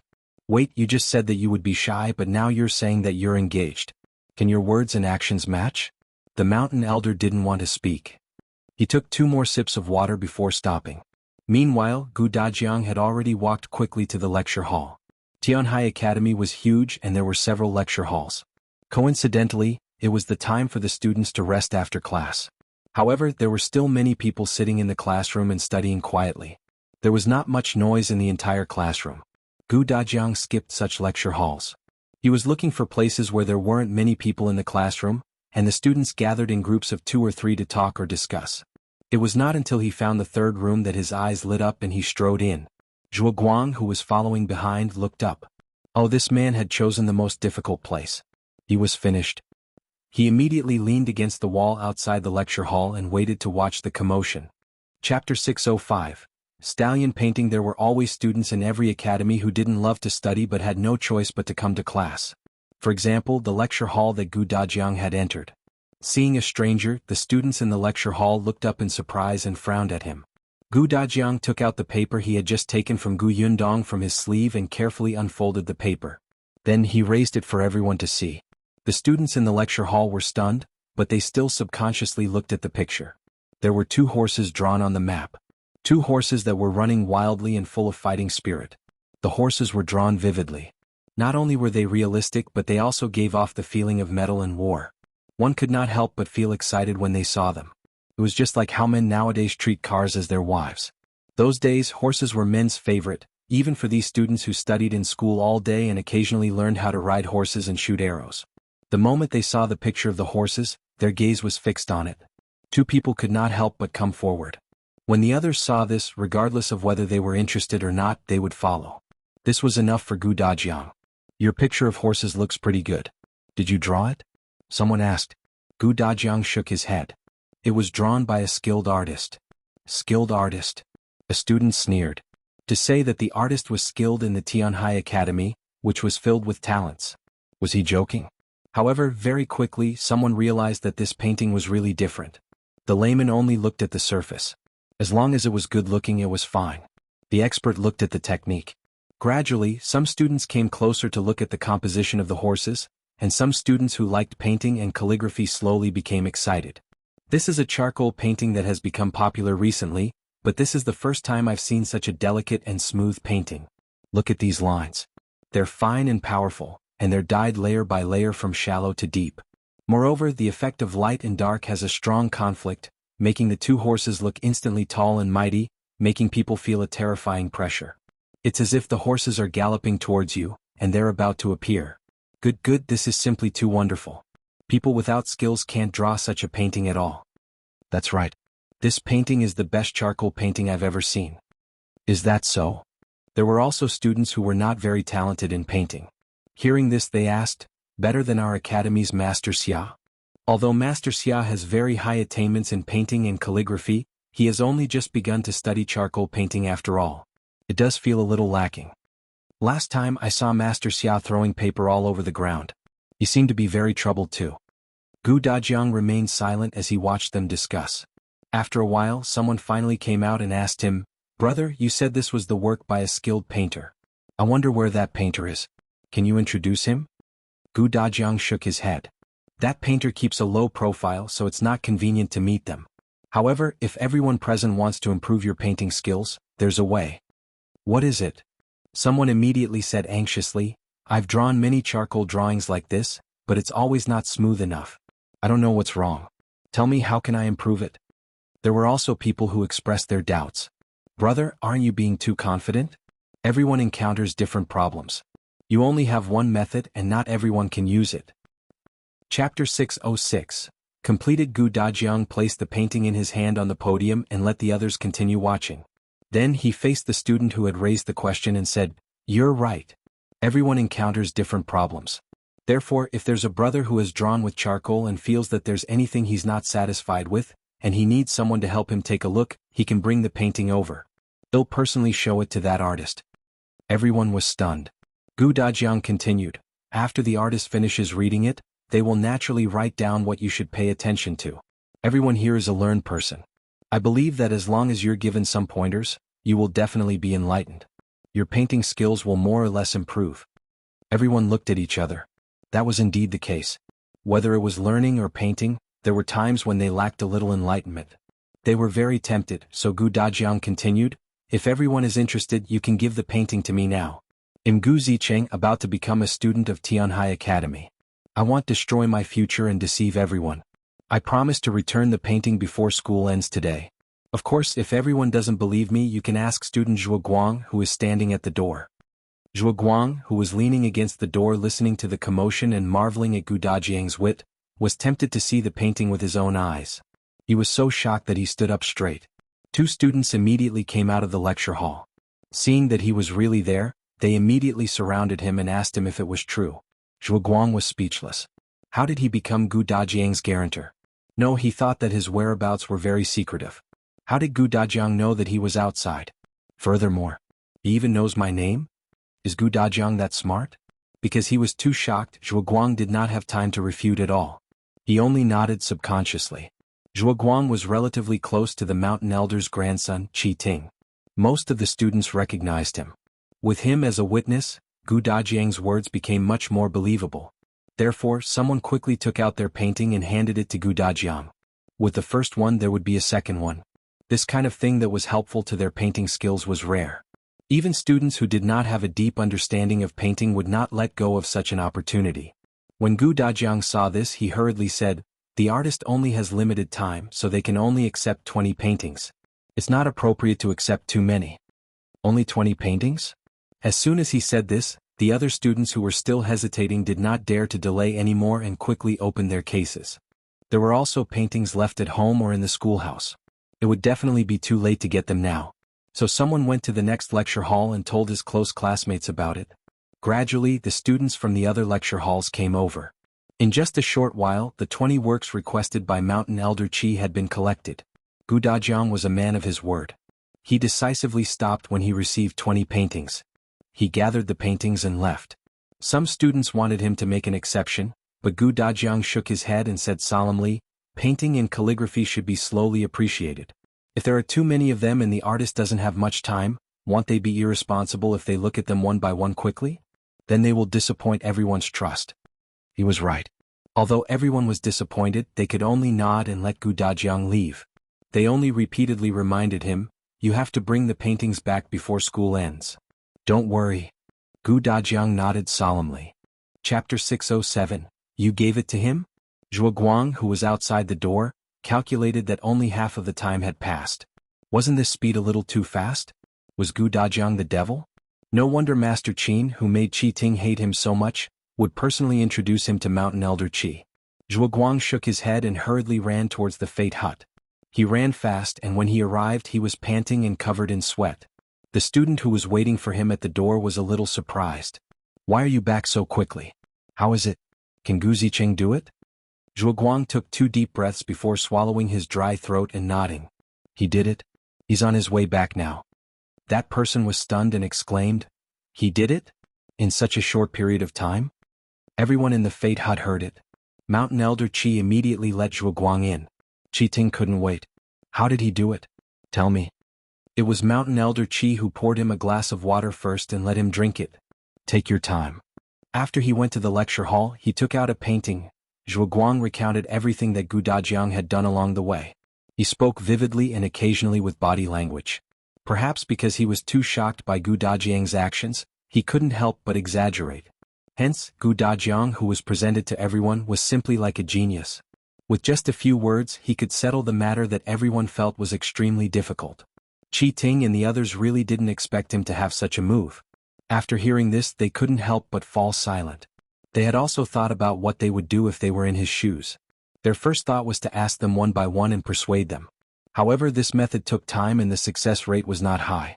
Gu Dajiang took another path. He threw out the bait and waited for them to deliver themselves to him without any effort. Everyone exclaimed.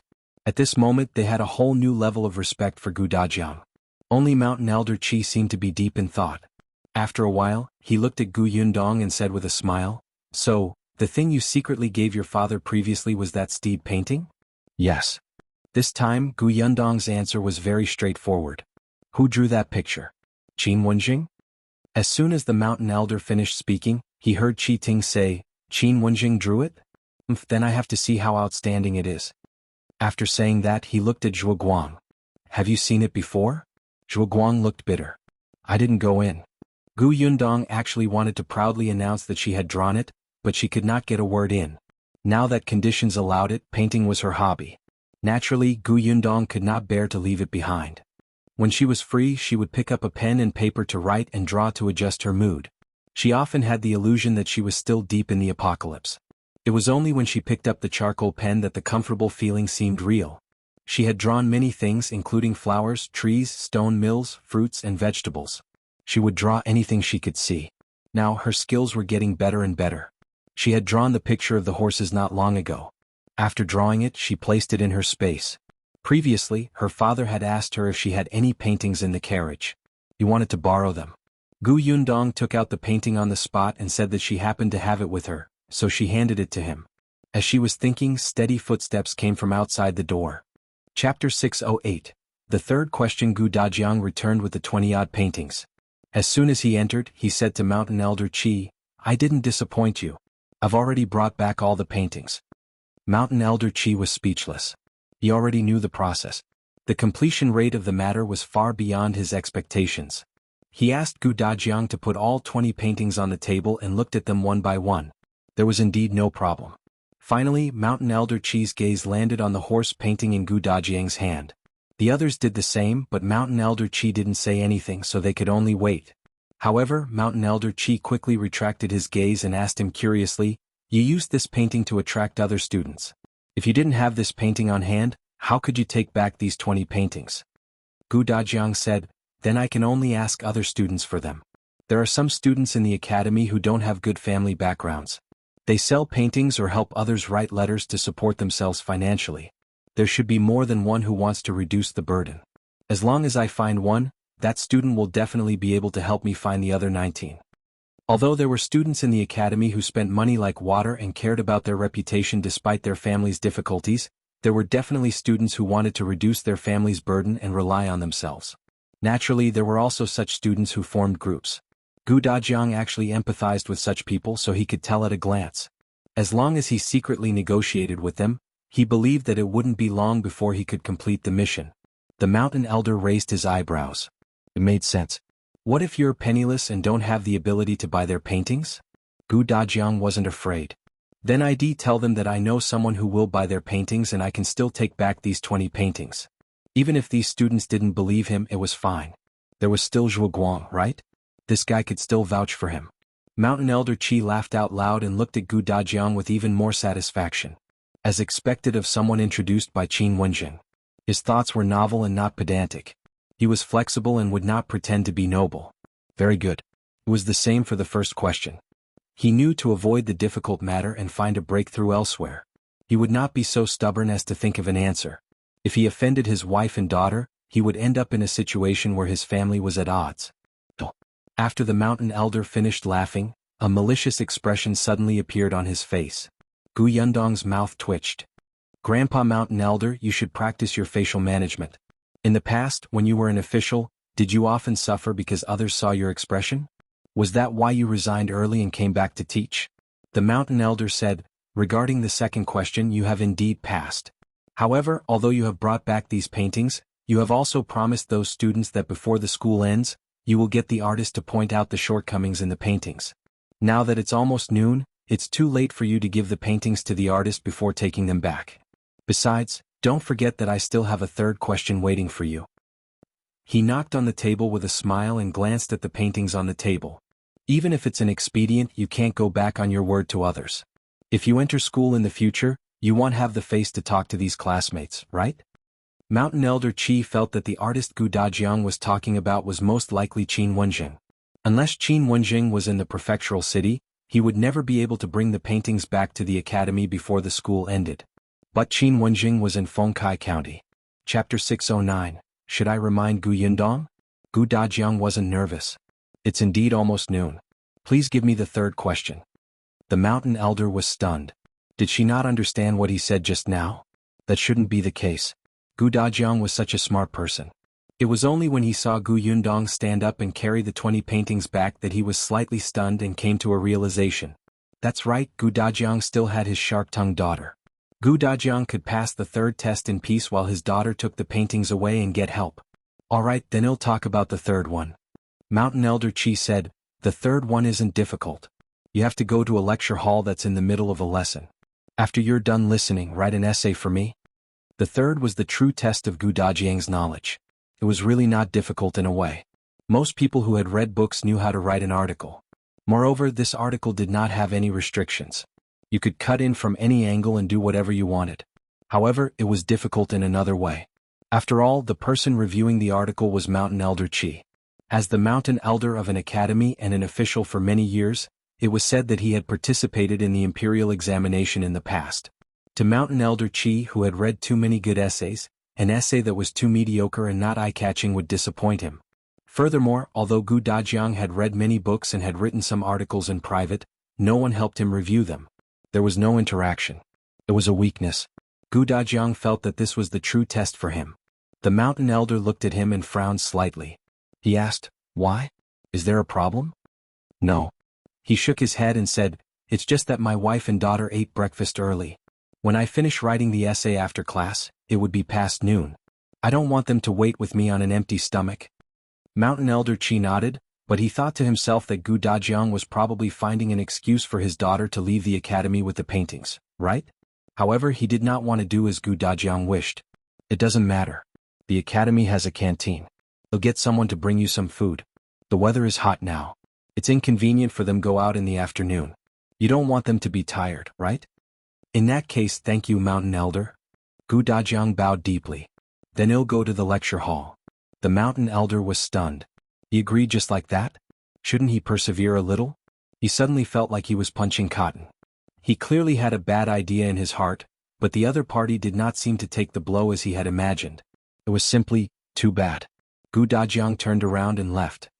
When Qi Ting saw this, he thought for a moment and quickly approached a student beside him. "Bring him to the Enlightenment Lecture Hall." The difficulty had increased. He wanted to see how Gu Dajiang would pass. The Tianhai Academy was also divided into several parts. The Enlightenment Lecture Hall was filled with young children, so the content of the teacher's lectures was naturally not deep. Gu Dajiang could obtain very little knowledge. Let's see how good an article he can write this time. The student nodded and quickly followed. Mountain Elder Qi saw it but did not stop him. In the face of a challenge, he would always encounter all kinds of accidents. It was also a good opportunity for Mountain Elder Qi to see how he could adapt to the situation. So he tacitly agreed. What he cared about now was something else. It had been so long. Why didn't the Gu family's girl say that she was leaving? Should he remind her that time was tight? Chapter 610, Gu Yundong's painting. Mountain Elder Qi cleared his throat, glanced at Gu Yundong and said, "Miss Gu, the school ends at 1700 hours in the Tianhai Academy." His words were very obscure. Gu Yundong nodded. "Yes. Before I came here, my father had also asked around. School is a little late in the summer, and it will be an hour earlier in the winter." The Mountain Elder was speechless. Why didn't she understand? Where did her intelligence go? Or was he being too vague? He coughed lightly and gave up on himself. He said openly, "Miss Gu, time is quite tight. You have to return those paintings before the school ends. Shouldn't you make some moves?" Qj Ting scoffed. His grandfather was clearly going easy on him. But in the next moment, Gu Yundong nodded. "Grandpa Mountain Elder is right. It's better to return them as soon as possible." After saying that, she sat in front of the table, spread out the drawing paper, and read it carefully and seriously. The Mountain Elder was speechless. Everyone was speechless. "What are you looking at? You don't understand anything about art, and you still act like an unfathomable expert. It doesn't even look like you're pretending, okay?" After reading the first picture, Gu Yundong roughly knew what the other party's focus was, which aspect was very weak and what he had neglected. There were many points to mention. She looked around and asked Mountain Elder Qi, "Grandpa Mountain Elder, can I use a pen?" "I can, but you." Gu Yundong did not stand on ceremony. Mountain Elder Qi also had charcoal pens. Gu Yundong was more comfortable with this. He took one and started writing on the drawing paper. The Mountain Elder was stunned. He suddenly stood up and walked to her. "What are you doing?" Gu Yundong looked up and said matter-of-factly, "Of course I'm pointing out what's lacking and helping this student improve his painting skills. Didn't my father say so?" "No, what nonsense are you writing?" Qi Ting and the others quickly walked forward and said angrily, "Your father asked you to let the painter who drew the painting of horses point it out, not for you to mess around here.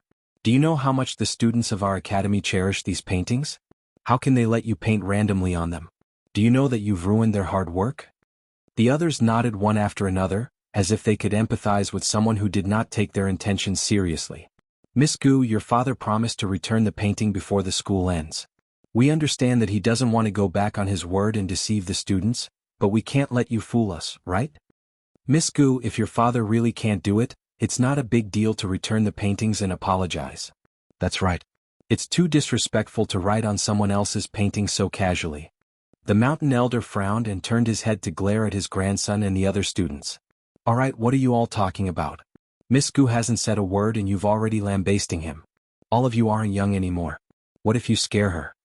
As soon as he spoke, the others immediately lowered their heads and did not dare to make a sound.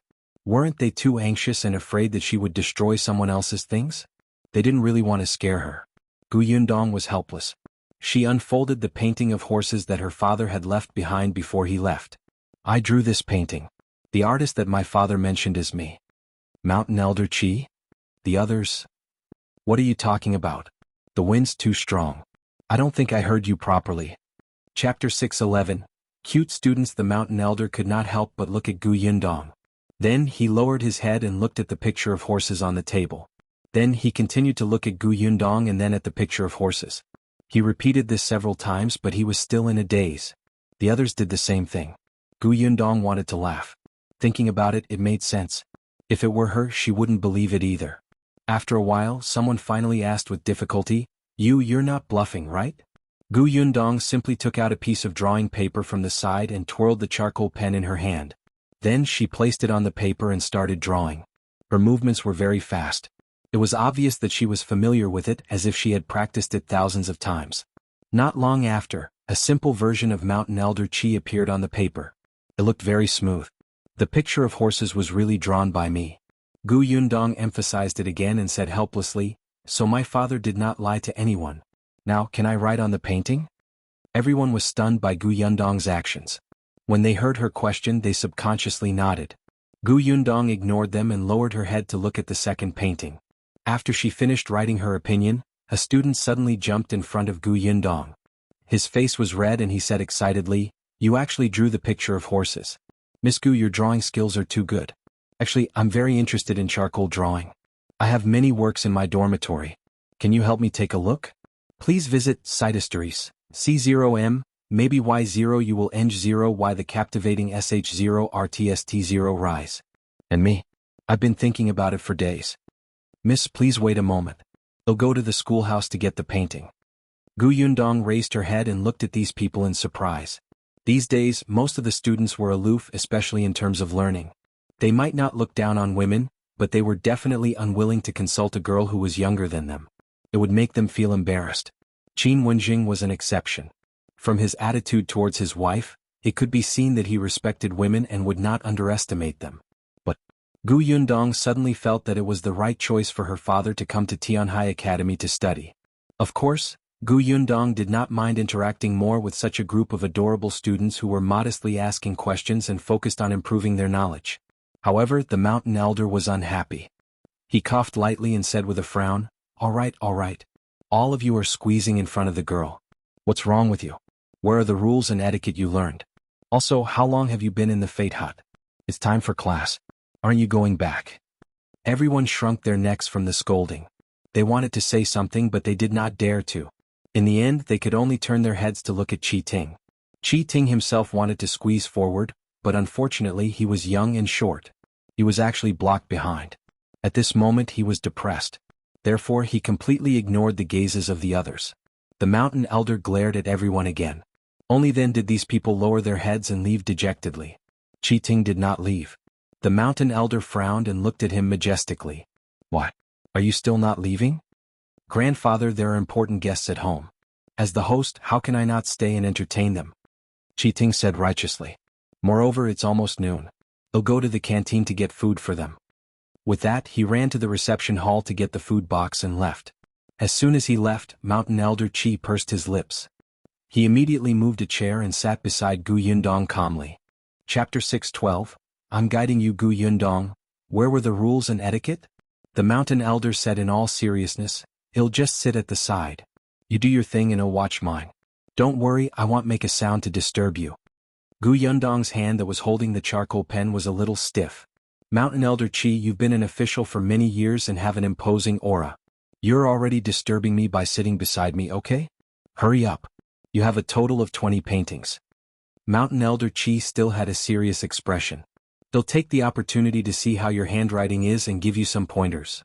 Gu Yundong was speechless. This was the first time she had seen someone stealing skills from others in such a refreshing and refined manner. What? Do you think I can't guide you? Seeing that she did not move for a long time, Mountain Elder Qi became a little anxious. He immediately said with a straight face, "Do you know how many people in Tianhai Academy want to receive half a word of advice from me?" Gu Yundong smiled. "No, it's my honor to have the Mountain Elder's guidance." "Yes." Mountain Elder Qi nodded in satisfaction. Gu Yundong secretly heaved a sigh of relief and lowered her head to look at the paintings. Her speed was not considered fast, but her serious and responsible attitude made Mountain Elder Qi nod repeatedly. After reviewing one, Gu Yundong carefully placed it aside. Then, Mountain Elder Qi took it over as if he was really looking at her handwriting. As he read, he said, "Your handwriting is not bad, but the style is a little strange." That was all he said. Then he began to focus on the painting and read Gu Yundong's comments. Gu Yundong's mouth twitched. Forget it, as long as he was happy. She continued to flip through the next painting. Just as she was about to write, hurried footsteps suddenly came from outside the door. Gu Yundong was stunned for a moment when the mountain elder beside her suddenly stood up. He was a few steps away from the desk, as if it had been someone else who was sitting at the side and looking at the painting. He had just taken 2 steps when Qi Ting came in with a lunchbox. The mountain elder nodded at him. "All right, since the food has been brought back, bring Madame Gu and second Miss Gu to the reception hall to eat first. Remember to entertain them well." Qi Ting's hand, which was about to put down the lunchbox, paused. "Me? Of course. Aren't you the master?" Qi Ting glanced at little Yunka and Madame Yang, who were playing with the puzzle pieces not far away. This puzzle was given to them by Mountain Elder Qi. It was a good toy for children. He glanced at Mountain Elder Qi and Gu Yundong, who did not seem to intend to eat now. He could only accept his fate and call the 2 of them to the reception hall at the back. The little girl looked at Gu Yundong, who nodded. "Go ahead. Eldest sister will wait for father to come back before having lunch. You and mother can go eat first." She was indeed not hungry. It was not time for lunch yet. But Gu Yunka was different. The young lady did not eat much in the morning. Usually when she was at home they would prepare some snacks or fruits. When she was hungry she could fill her stomach. However, she was coming to Tianhai Academy today. The young lady had heard from her brother that she could not eat casually in school, so she did not bring any snacks.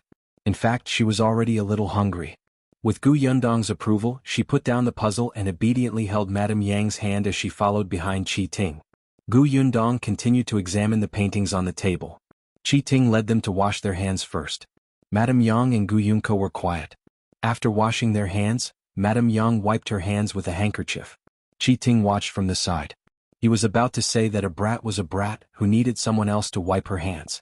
Who knew that in the next moment, his eyes suddenly widened. Chapter 613. Are you a bear? Qi Ting looked at Madame Yang in a daze. Seeing that her gaze was honest and not at all ashamed of being seen by others when she reached out to let her daughter wash her hands, he finally realized that something was wrong. When the 2 of them walked to the dining table and Qi Ting took out the food from the food box, he heard Madame Yang's eyes suddenly light up. He quietly said to Gu Yunka, "There are dumplings. They're my favorite food." Qi Ting finally confirmed his thoughts. This Madame Yang didn't seem to be a normal person. Previously he had not noticed Madame Yang. It should be said that once Gu Dajiang entered, Madame Yang and Gu Yundong's presence were extremely low, except for Gu Yunka, who was in his arms and making faces at him. It was only after Gu Yundong and his grandfather had fought back and forth for 2 rounds that he felt that Gu Yundong was actually a lady who hid her strength. But Madame Yang was very quiet. Even when she was playing puzzles with Gu Yunka, she did not make a sound. Therefore, it was only now that he finally realized that Madame Yang was unusual. However, Qi Ting didn't understand. Even though he had read for so many years and wasn't pedantic, he couldn't understand Gu Dajiang's actions. Towards his wife, who might not be smart, Gu Dajiang was able to stay by her side. This meant that he valued relationships and was a responsible man. Qi Ting admired him. However, when he was out and at such an important and rigorous time in his studies, it was fine if he brought along a capable daughter. However, if he brought along a wife who couldn't help at all and didn't even understand what they were talking about or even might drag him down, Qi Ting felt that Dajiang was abnormal. At this moment he was a little regretful. Wasn't it too much to deliberately arrange for him to be in the Enlightenment lecture hall? Qi Ting was still thinking. When he came back to his senses, he realized that the adult and child opposite him had already eaten more than half of it. He quickly lowered his head to eat. After eating he still had to ask Yundong about the drawings. He wanted to know who Yundong had learned how to draw. Was it Qin Wenjing? However, halfway through his meal, he suddenly felt a strong gaze that made him unable to sit still. Qi Ting suddenly looked up and met Gu Yong's big watery eyes. He was stunned. What's wrong? Can't eat anymore? The little girl shook her head, but she still stared at him, on the small plate beside him. Qi Ting followed her gaze. He had specially taken out this small plate and placed it at the side to contain the food he didn't want to eat. Now that he was being stared at by a little girl, Qi Ting inexplicably felt flustered. He glared at the little girl. What are you looking at? You're picky. Gu Yunke pointed at the small plate in front of him and said, You don't eat vegetables, you only eat meat. What's wrong with not eating vegetables? You like to eat meat. The young lady was young, but she had a lot of control. Qi Ting stuffed a piece of meat into his mouth in front of her. The little girl frowned. What? The vegetables are so delicious. Listen, they're crispy when you bite them. She even demonstrated as she ate with relish. Qi Ting looked at her little mouth moving and actually felt that he was a little greedy, as if the vegetables in her mouth were especially delicious. Stop. Delicious my ass. I'm not a rabbit. I don't eat grass. Gu Yunke blinked. Are you a bear? Chapter 6:14. This person has evil intentions. What bear? Qi Ting suddenly stood up. Are you cursing me? Gu Yunke looked confused. No, I heard from Brother Amao that bears only eat meat. Madame Yang nodded and testified. I heard it too. Qi Ting glared at the mother and daughter. No, he retracted his previous thoughts. Gu Dajiang was not simple at all. Other than Gu Yundong, who hid his strength well, these two were also extremely lethal. They silently scolded him, but he could not blame them. Look at the expressions on their faces. It was as if he had done something wrong. Gu Yunke saw that he seemed to be very angry and quickly went to Madame Yang's ear and whispered, Mother, we seem to have said something wrong. Let's pretend that we didn't make a sound just now. Let's eat and let him think that it's an illusion. Alright, let's pretend that we don't know that he's picky about food. Don't look up and just muddle through. Yes, let's do that. Qi Ting, if you want to whisper, at least lower your voice. I can hear you. I can hear everything you say, alright? However, the two of them had already lowered their heads. Their faces were almost buried in the bowl, not even showing their eyes. Qi Ting was so angry that he laughed. Can you guys pretend any better? But what could he say? Was he really going to argue with a child and a fool? Qi Ting sat on the chair resentfully, having no appetite at all. Seeing that the two of them were still playing with their chopsticks after eating, he almost couldn't help but fall off the chair. However, in the next moment he could not help but roll his eyes. He suddenly leaned forward and asked softly, Gu Yunke, right? The little girl raised her head. There was still a grain of rice on her tender little face. When Qi Ting saw this, he couldn't help but feel an itch in his hand. He wiped it off with a handkerchief. The little girl was stunned. So he wasn't angry. Fortunately, she was relieved. Hence, she nodded and patted her chest. Yes, my name is Gu Yunke. Can I ask you a few questions? The little girl said generously, Ask me. I'll tell you everything I know. That's right. Her brother had taught her this idiom. Qi Ting was instantly amused. So, you know everything? Yes, I know a lot. The little girl was very proud. Although I'm only 4 years old. Is that so? A glint flashed across Qi Ting's eyes. Then tell me, who did your elder sister learn her drawing skills from? Qin Wenjing? Gu Yunke immediately shrunk her neck. Oh no, she did not know the answer to this question. Moreover, it was about eldest sister. Aunt Ku had said that she could not tell others about eldest sister, especially men. If that happened, eldest sister's reputation would be greatly affected. After thinking for a while, the little girl could only say weakly, Can you change the question? Qi Ting was stunned and pondered for a moment. Perhaps this question was a little difficult for her. Hence he changed the question. Is your sister very familiar with Qin Wenjing? He actually wanted to know about Qin Wenjing. The young lady was unhappy. Why did he keep asking about big sister? He definitely had ill intentions. So she shook her head decisively. I don't know. Qi Ting was impatient. Seeing this, he was a little annoyed. Didn't you say that you know everything? That's right. Gu Yunke looked as if she was telling the truth. Qi Ting said, all right then, tell me, what do you know? Chapter 6:15, Gu Dajiang's article, I know. You have to add oil before you stir fry. You have to scrape the fish scales. The drumstick meat is delicious. Gu Yunke counted her fingers and said one by one, if there's a fire in the pot, you can't pour water. If you eat too much sugar, you'll have cavities. If you soak dry wood ears in water, don't soak them for too long. In the end, she said in a strong voice, also you can't be picky about food. Qi Ting gritted his teeth. He suddenly wanted to grab this little girl's pink little face and pinch her flesh to see what else she could say. Controlling his restless hand, Qi Ting snorted coldly. No matter what, it's still food. Other than eating, what else do you know? The young lattice face flushed red. What was wrong with her knowing about food? That was already very impressive. At this moment, applause came from the reception pavilion. They turned around at the same time and saw Mountain Elder Qi standing at the door. His admiring gaze landed on Gu Yunke. Well said. The young lady is so sensible at such a young age. She's much better than certain people. When he mentioned certain people, his gaze landed on Qi Ting with disdain. He paused on the pile of vegetables he picked out. It's shameful to waste. Even a little girl knows the principle. You've been studying for many years, but you've learned nothing. Qi Ting was a little vexed. He should have destroyed that plate of vegetables first. It was all because of this little girl. He looked at Gu Yunke. The young lady had already run to Gu Yundong's side. Eldest sister, I'm done eating. Was the food good? Gu Yundong took out a handkerchief and wiped her mouth. The little girl was instantly satisfied and nodded vigorously. It's delicious. I ate so much. Gu Yundong patted her head and held her hand as they walked back into the reception pavilion. When she passed by Qi Ting, she turned her head and glanced at him. Although she didn't say anything, the blatant contempt in her eyes was especially conspicuous. Qi Ting almost fainted from anger. Wasn't it just discriminating against him for being picky? He would eat for them to see. He angrily picked up the plate and poured the vegetables into his mouth. He took a few bites and swallowed them. Gu Yunke looked at him worriedly. Why did he eat vegetables as if they were poison? The little girl couldn't understand. Qi Ting went out after eating. Unexpectedly, Gu Dajiang returned just as he walked out. Qi Ting turned around again. He wanted to see what good article Gu Dajiang could write after his class. When the mountain elder saw him, he hurriedly called him over to eat, telling Gu Dajiang that he could write after eating. Gu Dajiang didn't stand on ceremony. He was indeed hungry. However, he ate quite fast. After all, he did have some ideas in his mind at the moment. It was better to write them down as soon as possible. Therefore, after he hurriedly finished eating, he immediately went to the desk and began to write. Qi Ting wanted to take a look, but he was afraid of affecting him. After all, when he was writing an article, he hated being disturbed the most. Hence, he endured it and waited for Gu Dajiang to finish writing before eagerly taking it.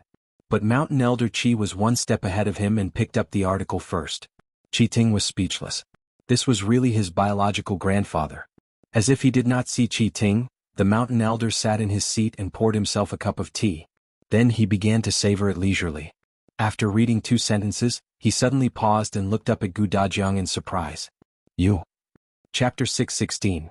One less person. Mountain Elder Qi confirmed again that he was not seeing things. He still asked in disbelief, you went to class and became a teacher? Gu Dajiang was indeed brought to the Enlightenment Lecture Hall. He was tall and not young. The table in the Enlightenment Lecture Hall was a little low. Gu Dajiang sat at the back, making the other students curious. The teacher was also very helpless, but knowing that this was the mountain elder's request, he could only pretend not to see Gu Dajiang and continue his class. However, halfway through the lecture, the teacher suddenly had an uncomfortable feeling in his stomach. He could only temporarily assign the students the task of reading books and leave the lecture hall. As soon as he left, the children, who were still young and naughty, immediately started buzzing. There were also a few mischievous children who ran to Gu Dajiang's side and surrounded him to ask questions. Gu Dajiang saw that this wouldn't do. Coincidentally, he knew the knowledge of the preparation class. Furthermore, he realized that this teacher's lectures were a little boring. Perhaps it was fine to teach older students, but it was quite tortuous for these children who couldn't sit still.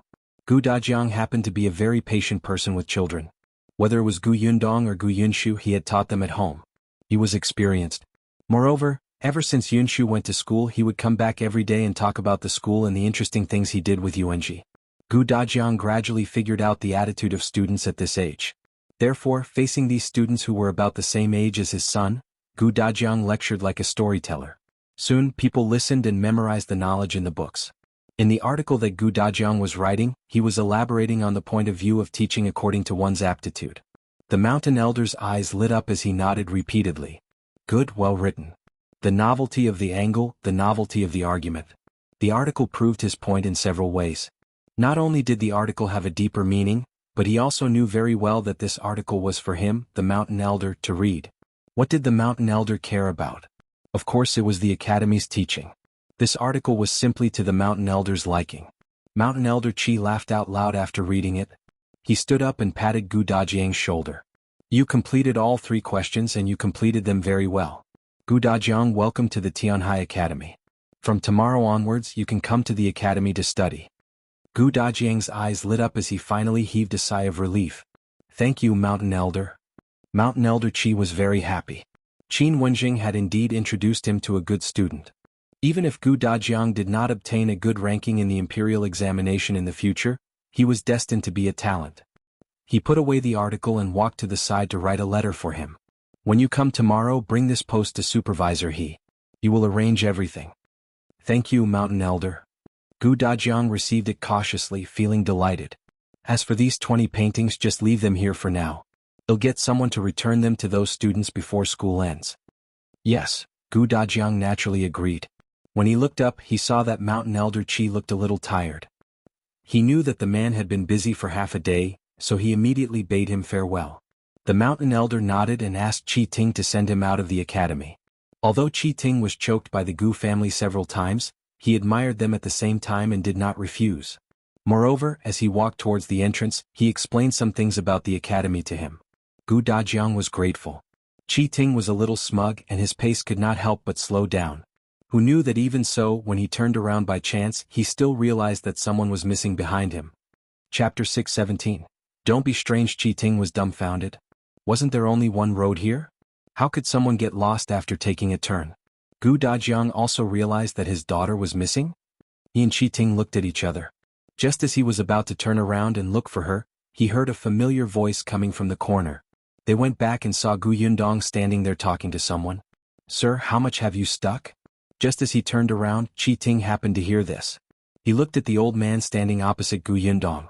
Judging from his attire, he should be working in Tianhai Academy. Then he looked at the net and bamboo pole in his hand. He immediately understood that this guy was specially hired by the academy to get rid of the cicadas in the summer. In the summer, cicadas chirped non-stop. There were often students who were so annoyed that they could not calm down to study. Actually, this was not a big deal. If the students could not even overcome this small noise, how could they participate in the imperial examination in the future? However, there were many rich young masters in the academy. They did not want to hear the sound of cicadas. They could not study in such a noisy environment. Therefore, they found someone to capture these cicadas. The Mountain Elder did not care. As long as the people who entered the academy were clean and there were no more than 5 of them, they could catch the cicadas if they wanted to. Without the chirping of the cicadas, he could also take a comfortable afternoon nap. At this moment, Gu Yundong was talking to the old man. The net in the old man's hand was heavy. When he heard this, he chuckled and said, I've stuck quite a lot. Why are you interested in them? Can you let me take a look? Gu Yundong wanted to reach out to take it. The old man quickly stepped back. Miss, don't. They're dark and scary and all squeezed together. I'm not afraid of that. Gu Yundong did not force him. She retracted her hand and said, I want to buy this net of cicadas. I wonder if it's possible? This time, not only was the old man shocked, but even Qi Ting was shocked. He looked at the girl in front of him who was 3 years older than him and did not know what to say. She bought a bag of cicadas out of the blue. Was there something wrong with her brain? The old man took a while to react. Miss, are you really going to buy this? Yes. How much? The old man was stunned for a moment before he quickly shook his head. No money, no money. If Miss wants it, feel free to take it. What kind of hobby was this? That won't do. You worked hard for half a day. Gu Yundong took out 50 copper coins and gave it to him. Besides, you have to give me this net. Gu Yundong paid and took the cicadas before calling the others to leave. Only the old man held the money in his hand and was dumbfounded. He had just earned 50 copper coins? After walking for a long time, Gu Dajiang asked her curiously, Yundong, why did you buy the cicadas? I'm going to cook them. Cicadas were very delicious. The meat in the middle was simply delicious. Just thinking about it made her crave it, but no one seemed to eat it here. Qi Ting almost fell to the ground after hearing this. It took him a while to calm down. He pointed at the net and said, You eat this worm? Gu Yundong glanced at him from the corner of her eye. How ignorant. Her you really haven't seen the world look almost made Qi Ting curse. On the other hand, Gu Yunka curiously reached out to poke the net. Eldest sister, is this delicious? After receiving Gu Yundong's affirmative nodding, the young lattice eyes lit up and she swallowed hard. Chapter 6:18. Poor child, if Big Sis said that something was delicious, it would definitely be especially delicious. Gu Yunka thought of the fried chicken wings, the soft cake, and the sweet and fragrant double-skinned milk. She could not wait. Although Madame Yang did not say anything, she could not help but speed up. Qi Ting was speechless. What was going on with this family? Eating a worm was like eating a delicacy. He couldn't bear to look at them. He simply couldn't bear to look at them. He shook his head. Out of sight, out of mind. He strode forward and led the way. But as they walked, they slowed down. After a while Gu Dajiang and Gu Yundong were talking, he quietly walked to Gu Yung's side. The little girl was in Madame Yang's arms and felt a little strange when she saw him retreat to her side. Qi Ting asked her softly, Are you really going to eat that thing? Big Sis said it's delicious. But those are insects. How can insects be eaten? Isn't it disgusting? Qi Ting felt extremely disgusted just thinking about it. The little girl frowned and was very dissatisfied. It is edible. When I was fleeing for life, I ate everything including soil. You're picky. Qi Ting was very indignant at her accusation. Even if he wasn't picky about food, he wouldn't eat soil, right? Wait. He looked at Gu Yunka. Did you escape here? He really did not know about this. Qin Wenzheng's letter had not mentioned it. Gu Yunka nodded. When I fled, I was so scared. I had nothing to eat or drink. Qi Ting immediately stopped talking.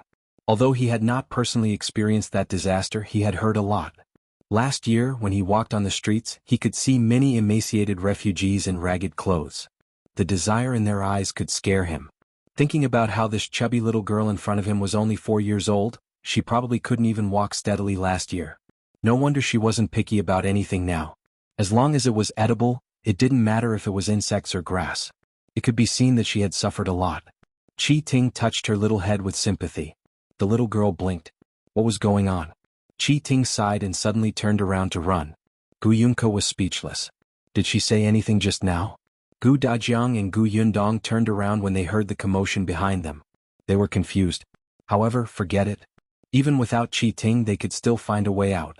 The family of 4 quickly walked out of the academy's door and stood in front of the 2 stone walls engraved with people's names. Gu Dajiang felt completely different now. From now on, he would be a student of this academy. When he saw these names, he felt honored. Shui Rong led the carriage over. Gu Yundong was about to walk forward when he heard a wheezing sound behind him. The few of them turned around and saw that Qi Ting, who had suddenly left, had returned. He seemed to be running too fast. At this moment, his head was covered in sweat, and the student robe on his body was crooked. He looked a little disheveled. Qi Ting seemed to be carrying something in his arms. He ran forward and immediately stuffed it into Gu Yung's arms. The little girl looked down. Qi Ting coughed lightly. Alright, this is for you. This is canned food. There's only one restaurant in our prefectural city where you can buy it. The taste elsewhere is not authentic. It's very rare. Take it back and eat it slowly. He wanted to say that she shouldn't eat the cicadas, but after thinking about it, he decided not to. Gu Yunka looked at the canned food in her arms and then looked up at him. Chapter 6:19. Buying a house in the prefectural city. After a while, Gu Yunka got off Madame Yang's arms and got into the carriage with the canned food. Qi Ting looked at the little girl's hurried pace and felt a little upset. Why didn't you even thank me? This is the only can I have. You're heartless. Gu Yunka had already let Shui Rong help her up the carriage.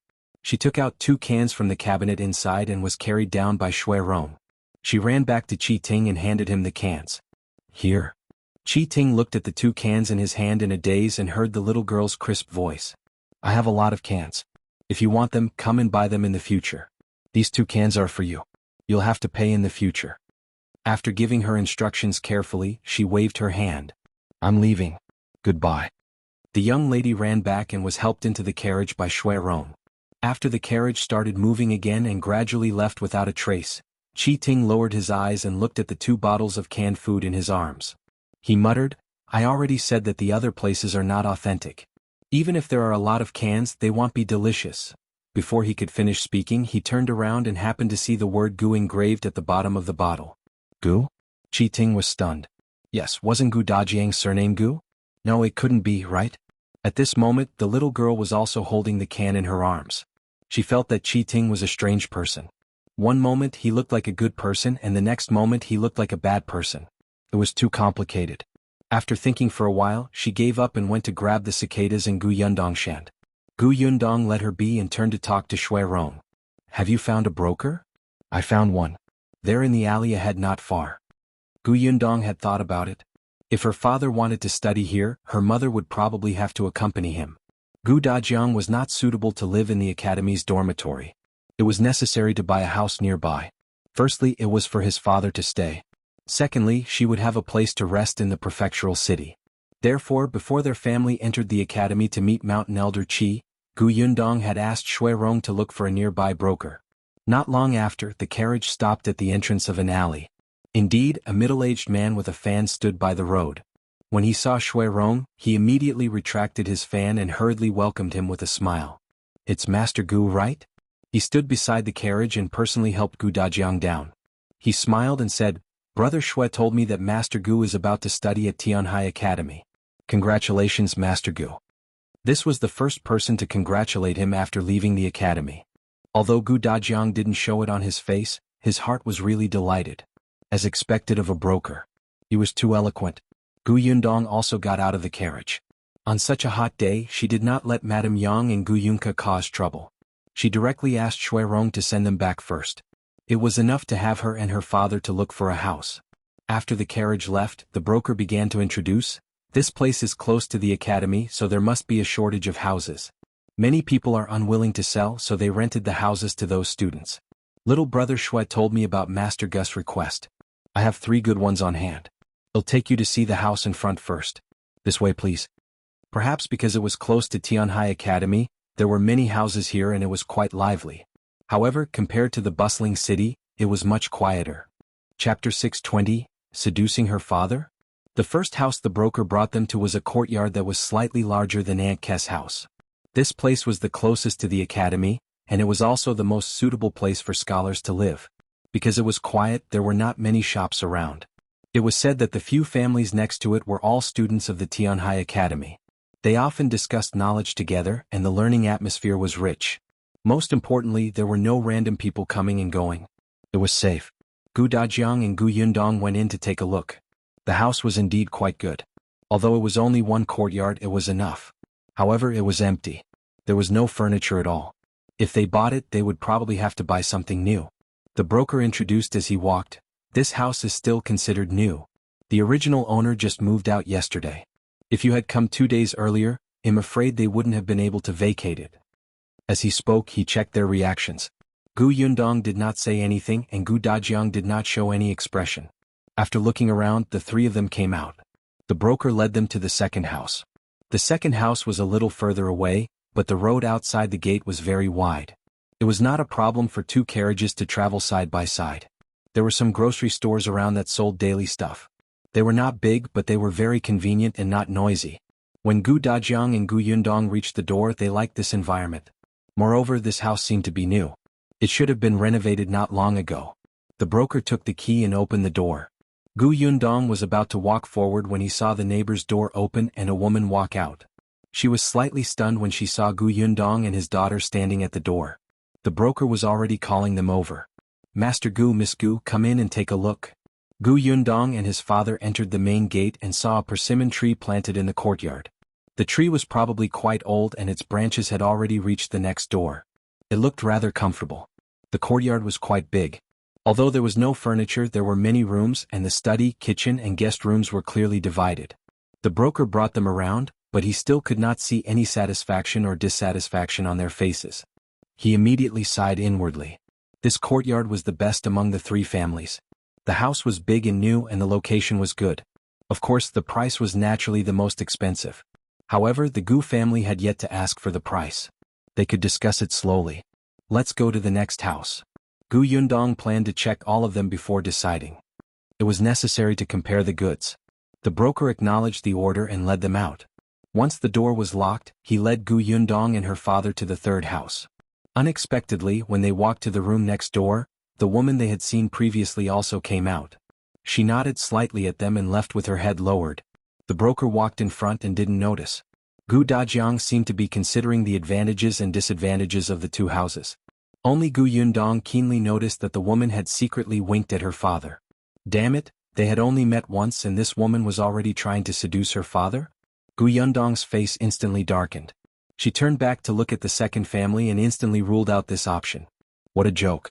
After buying the house, her father would spend most of his time in the academy. Her mother would live in this house. If this woman had feelings for her father, wouldn't she find an opportunity to bully her mother?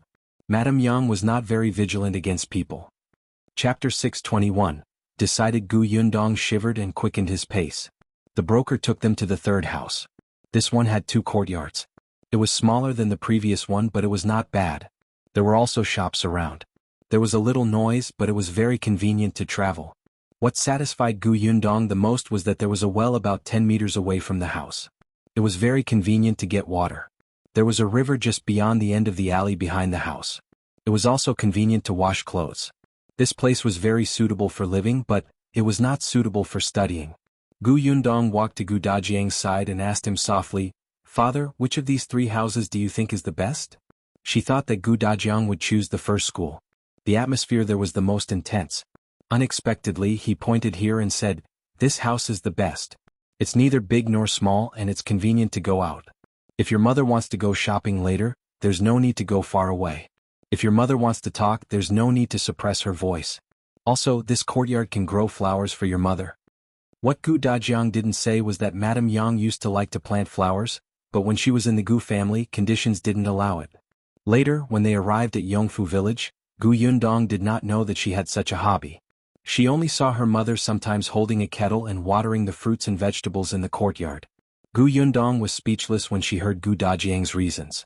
She paused and asked hesitantly, "Father, don't you think that the noise will affect your studies?" Gu Dajiang was stunned. He laughed and said, "The noise? You think this is noise?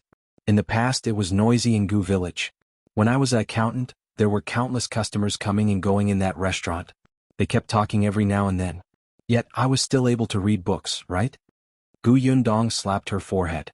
Yes, her father had never been afraid of noise. He had long developed a bronze skin and iron bones.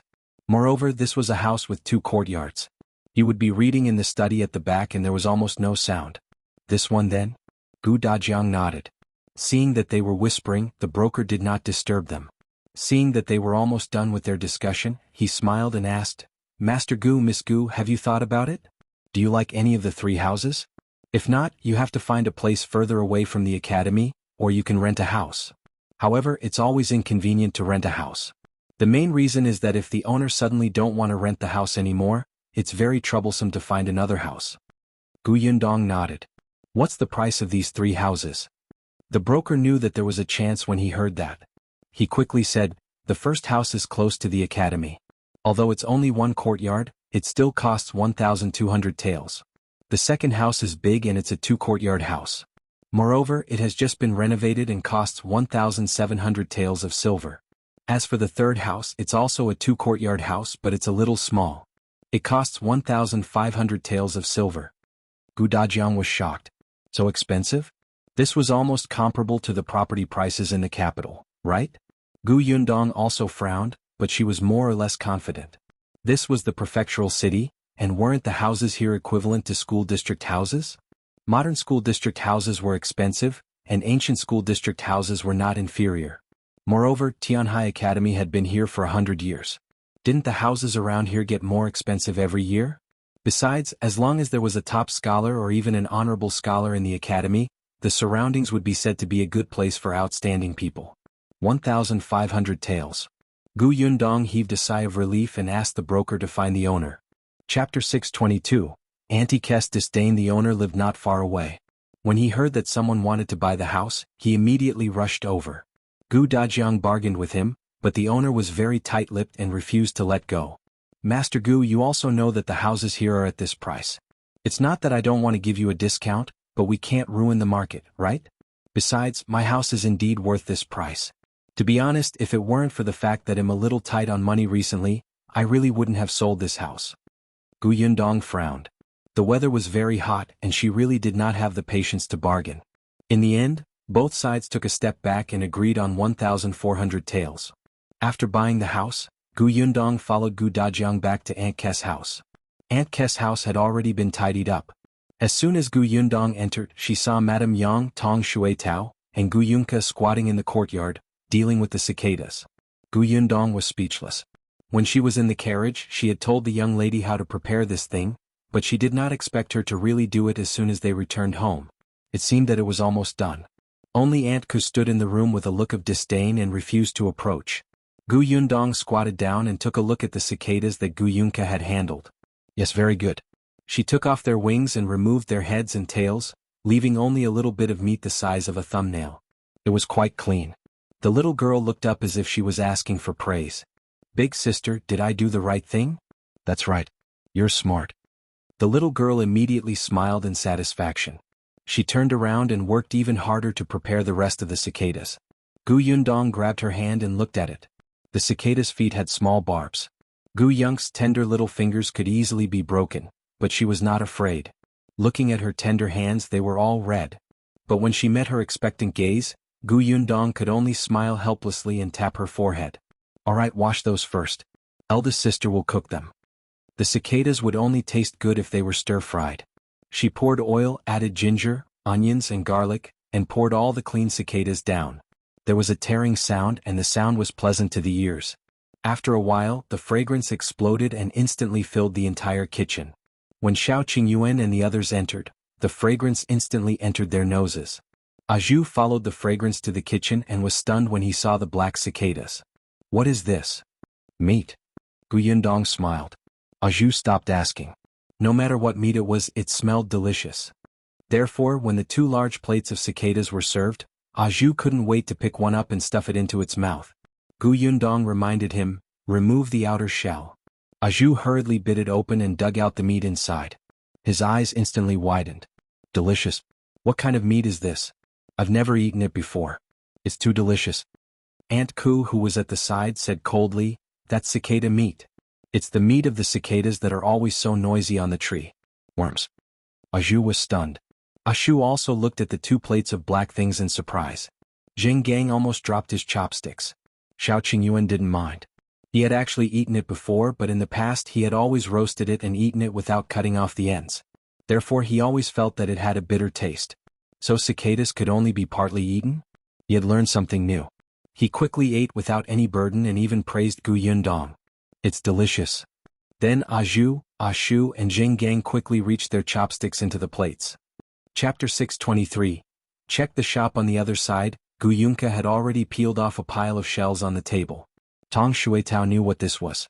Although she was a little hesitant at first, ever since the fragrance wafted into her nose, she no longer had any thoughts.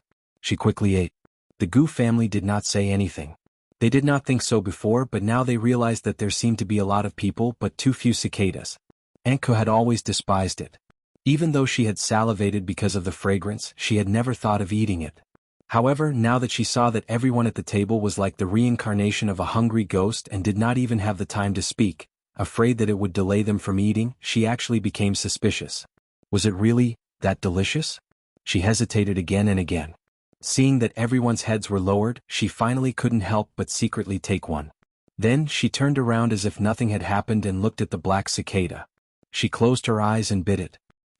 It's actually not bad. It doesn't feel disgusting at all. Smells good. Aunt Ku expressed that she could still accept this. After finishing the one in her mouth, she turned around and was about to take another one when she realized that it was empty. Both plates were empty. Were these people the reincarnations of hungry ghosts? Zhu leaned back in the chair in satisfaction and sighed. I didn't expect this cicada to be so delicious. Why didn't I notice it before? Shu, why don't we catch another bag of cicadas tomorrow? Sure, Shu agreed. Xiao Qingyuan glanced at them from the corner of his eye. Capture and fry them by yourselves. Zhu and Shu were speechless. Wasn't this making things difficult for them? However, they did not dare to let Gu Yundong cook for them, so they could only look at Tong Shuitao. The latter thought of the delicious food in her mouth and clicked her tongue. She nodded straightforwardly. Sure, no problem. Only then was Xiao Qingyuan satisfied. He asked about the situation at Tianhai Academy today. Everyone was very happy to know that Gu Dajiang had passed Mountain Elder Chi's assessment and could report to the academy tomorrow. Xiao Qingyuan was also progressing smoothly.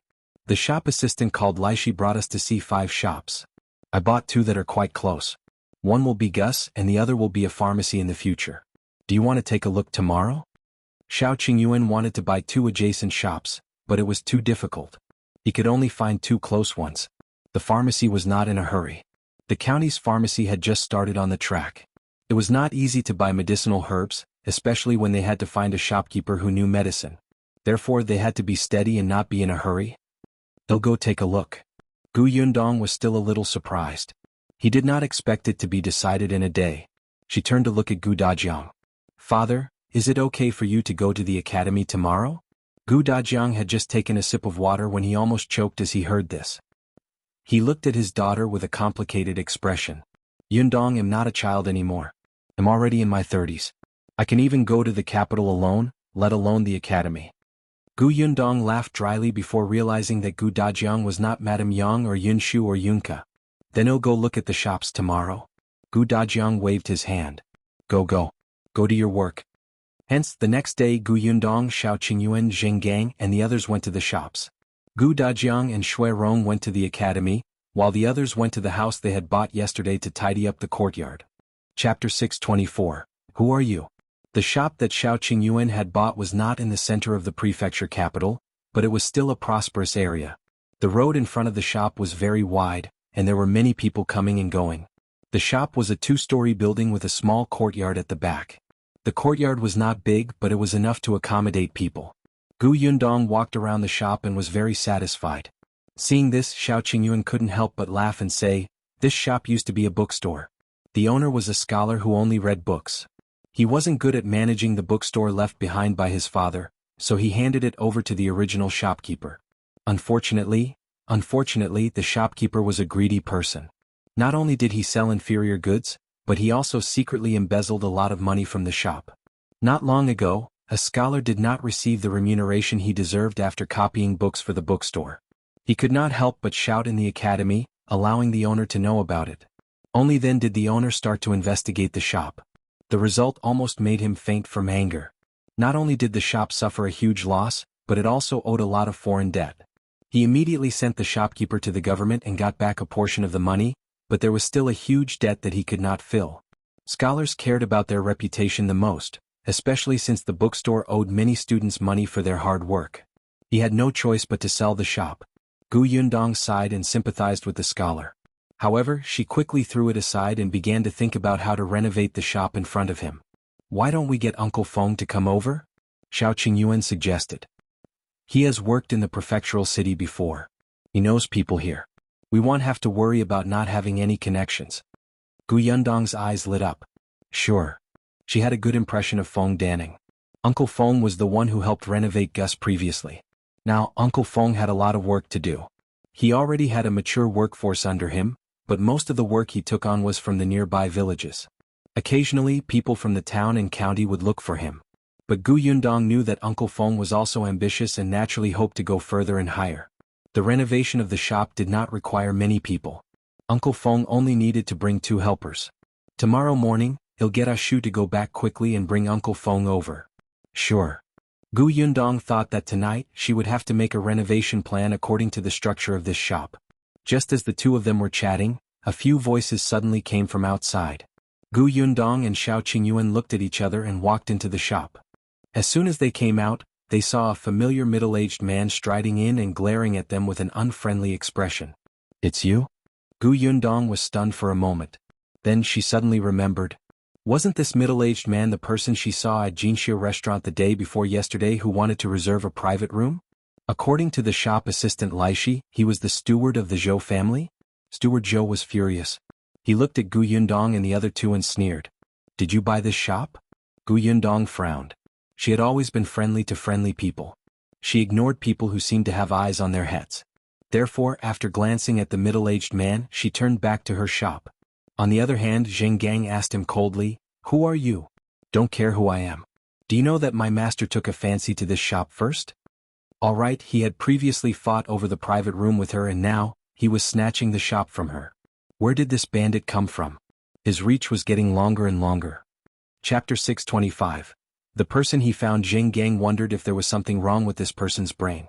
If your master liked it first, why didn't he buy it?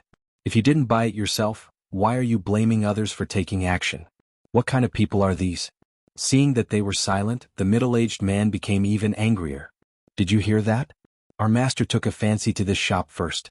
Our master only went back to consider for a day and you intercepted him. Aren't you being too unreasonable? There has to be a first-come, first-served rule, right? Yundong had never heard of such a thing. She turned her head and sized up the middle-aged man.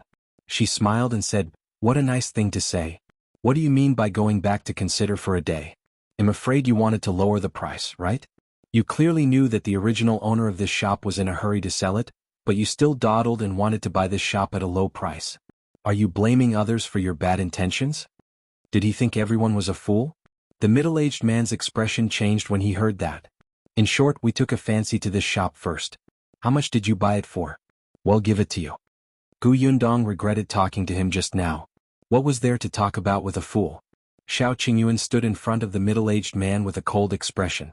"Get out." "You." Before he could finish, he couldn't help but shrink his neck and look at Qingyuan in fear. In the end, the middle-aged man straightened his neck for a moment and took 2 steps back in fear. This person looked fierce. If he attacked, wouldn't he suffer? He snorted coldly and flicked his sleeves before leaving. When they reached the door, he pointed at them. "Just you wait." Without waiting for Qingyuan to look over, he quickly ran away. As soon as he left, Jinxiu couldn't help but frown. "Boss, will this person bring us trouble?" "There won't be any trouble. After all, we just came to the prefectural city. If the other party is rich..." Jinxiu was worried. He was used to being cautious. When doing business, he would not offend anyone, especially when he had just arrived at an unfamiliar place. But Yundong did not seem to care, nor did Qingyuan. He sighed. Yundong saw that he was still very worried, so she smiled and explained, "Uncle Jing, you don't have to worry too much. If this Zhou family's steward is rich and powerful and we can't offend him, when we went to Jinxiu restaurant 2 days ago, the shopkeeper and the waiter would have mentioned it.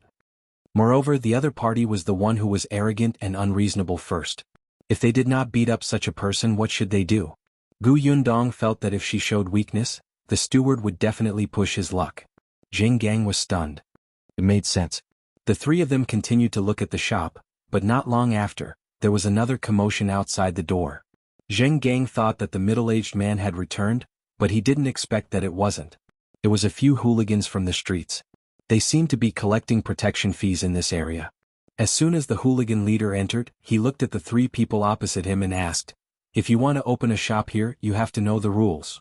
"What are the rules?" Qingyuan took a step forward and narrowed his eyes as he sized them up.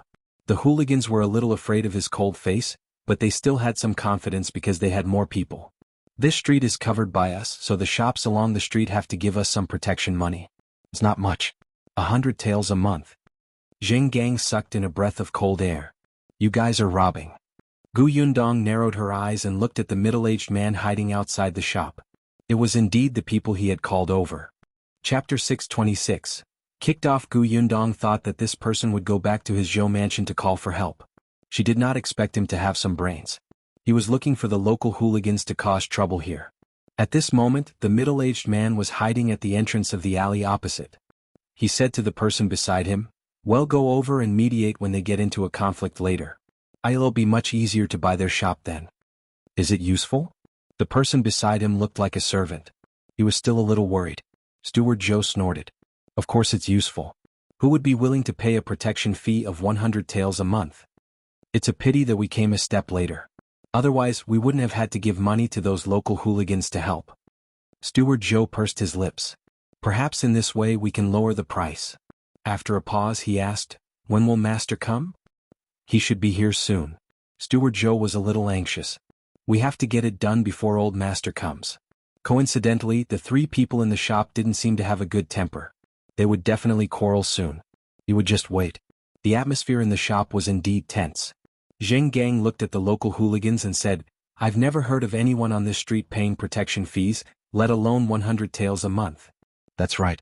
In the past you didn't have to pay it. Now you have to. What's wrong? Are you going to give it to us? If you don't blame us for being rude. You, Zheng was furious. I'm not giving it to you.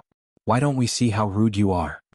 Gu Yundong retracted her gaze from Steward Zhou and glanced at the local hooligans. A local hooligan immediately glanced at her, and then his eyes lit up. His gaze became unrestrained. Yo, there's a little girl here. She's quite good looking. Do you want to know how to be rude? Actually, it's simple. Why don't you come over and kiss me? Ah. Before he could finish speaking, the local hooligan felt a pain in his stomach.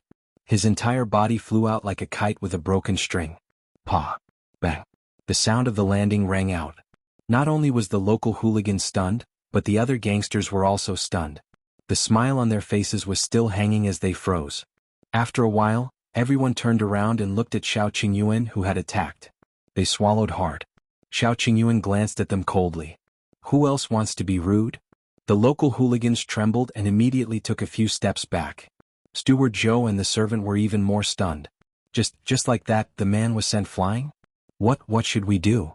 The servant was so nervous that his tongue was tied. That person seems to know martial arts. Even if we go over together, we won't be able to beat him. Those local hooligans won't be able to do anything either. Why don't we forget about that shop? Steward Zhou was also so frightened that he trembled. However, when he heard the servant's words, he slapped him. What nonsense are you talking about? That shop was chosen by Old Master. Can I just give it up? Looks like we have to rely on ourselves. You quickly call Ah Feng over. He's a guard of our residence. He's very skilled. He can definitely deal with that man. The servant nodded and immediately stood up. Unexpectedly, before he could take a step, he stopped again and pointed at a carriage not far away. There's no need to go. Ah Feng accompanied Old Master over.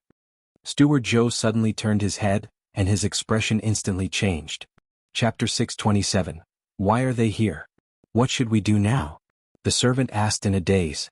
Steward Zhou thought for a moment, gritted his teeth and said, What else can we do? Tell Old Master directly. As he spoke, Steward Zhou hurriedly came out of the alley and stopped Old Master Zhou's carriage before it arrived at the shop. He apologized with a sad face. Old Master, I'm sorry. I couldn't do what you instructed. I'm guilty. The curtain of the carriage opened and Old Master Zhou got out of the carriage. He frowned at him. What happened? Master, the shop you like has been bought by someone. Old Master Zhou kicked him. Useless thing. You can't even deal with a shop? Steward Zhou endured the kick, but he blamed it on Gu Yundong and the others in his heart. Master, I had no choice. I had already negotiated the price with the original owner of the shop, Master Li. Master Li was waiting for me to tell Master so that he could transfer the ownership of the shop after I gave the money. I didn't expect. As he spoke, he sobbed. I didn't expect 3 people to suddenly come and insist on buying that shop. They even said that they would give eldest Li an additional 200 taels of silver. When I heard that, how could this be? We decided to buy this shop first.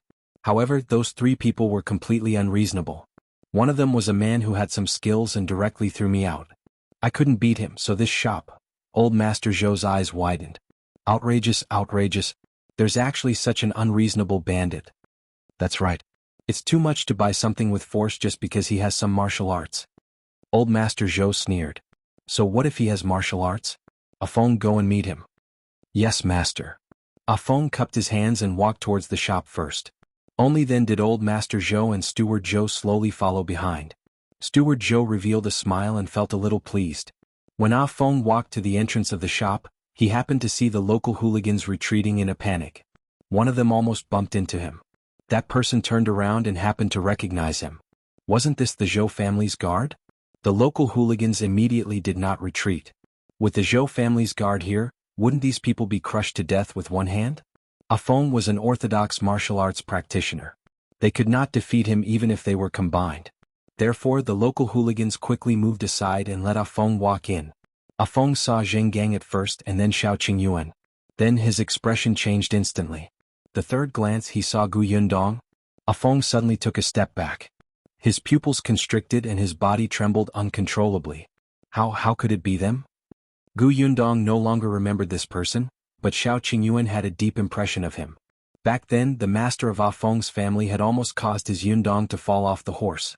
He really did not expect to see him again. What's the matter? Xiao Qingyuan narrowed his eyes and asked. Ah Feng subconsciously shook his head and turned to look for his master. Old Master Zhou had already walked forward.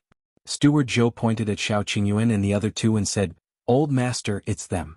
Old Master Zhou raised his eyes slightly and glanced at Zheng Gang, who was at the front. "It's you who took a fancy to my shop and did not resort to tricks." Ah Feng immediately tugged at his sleeve. "Master, look over there." He pointed at Gu Yundong's position in a low voice. Chapter 628. Long time no see. Zhou Dafu frowned and looked in the direction where Ah Feng was pointing. The next moment his chubby body jumped up nimbly and he instantly took 2 steps back. He looked at the two of them with a trace of fear in his eyes. You, how could it be you? Why are you here?" Gu Yundong knew this person. After all, he was the person who gave her money. She took another look at Steward Zhou, who was following behind her, and immediately understood. So this Zhou mansion was that Zhou mansion. "Old Master Zhou, it's been a long time. How have you been recently? Have you been earning a lot of money?" Zhou Dafu hurriedly shook his head. "It's not a lot. It's not a lot at all." Zhou Dafu's heart ached when she had extorted so much money from him last time. Now that he saw Gu Yundong's cunning expression, he instantly had a bad feeling. "If it's not a lot, how did you find so many local hooligans to cause trouble for our shop?" Zhou Dafu was stunned. He looked at the group of people and a trace of confusion flashed across his face. However, when his gaze landed on Steward Zhou, he instantly understood. He glared at Steward Zhou fiercely and immediately said, "No, you've misunderstood. I don't even know these people." He really didn't know them. He felt wronged.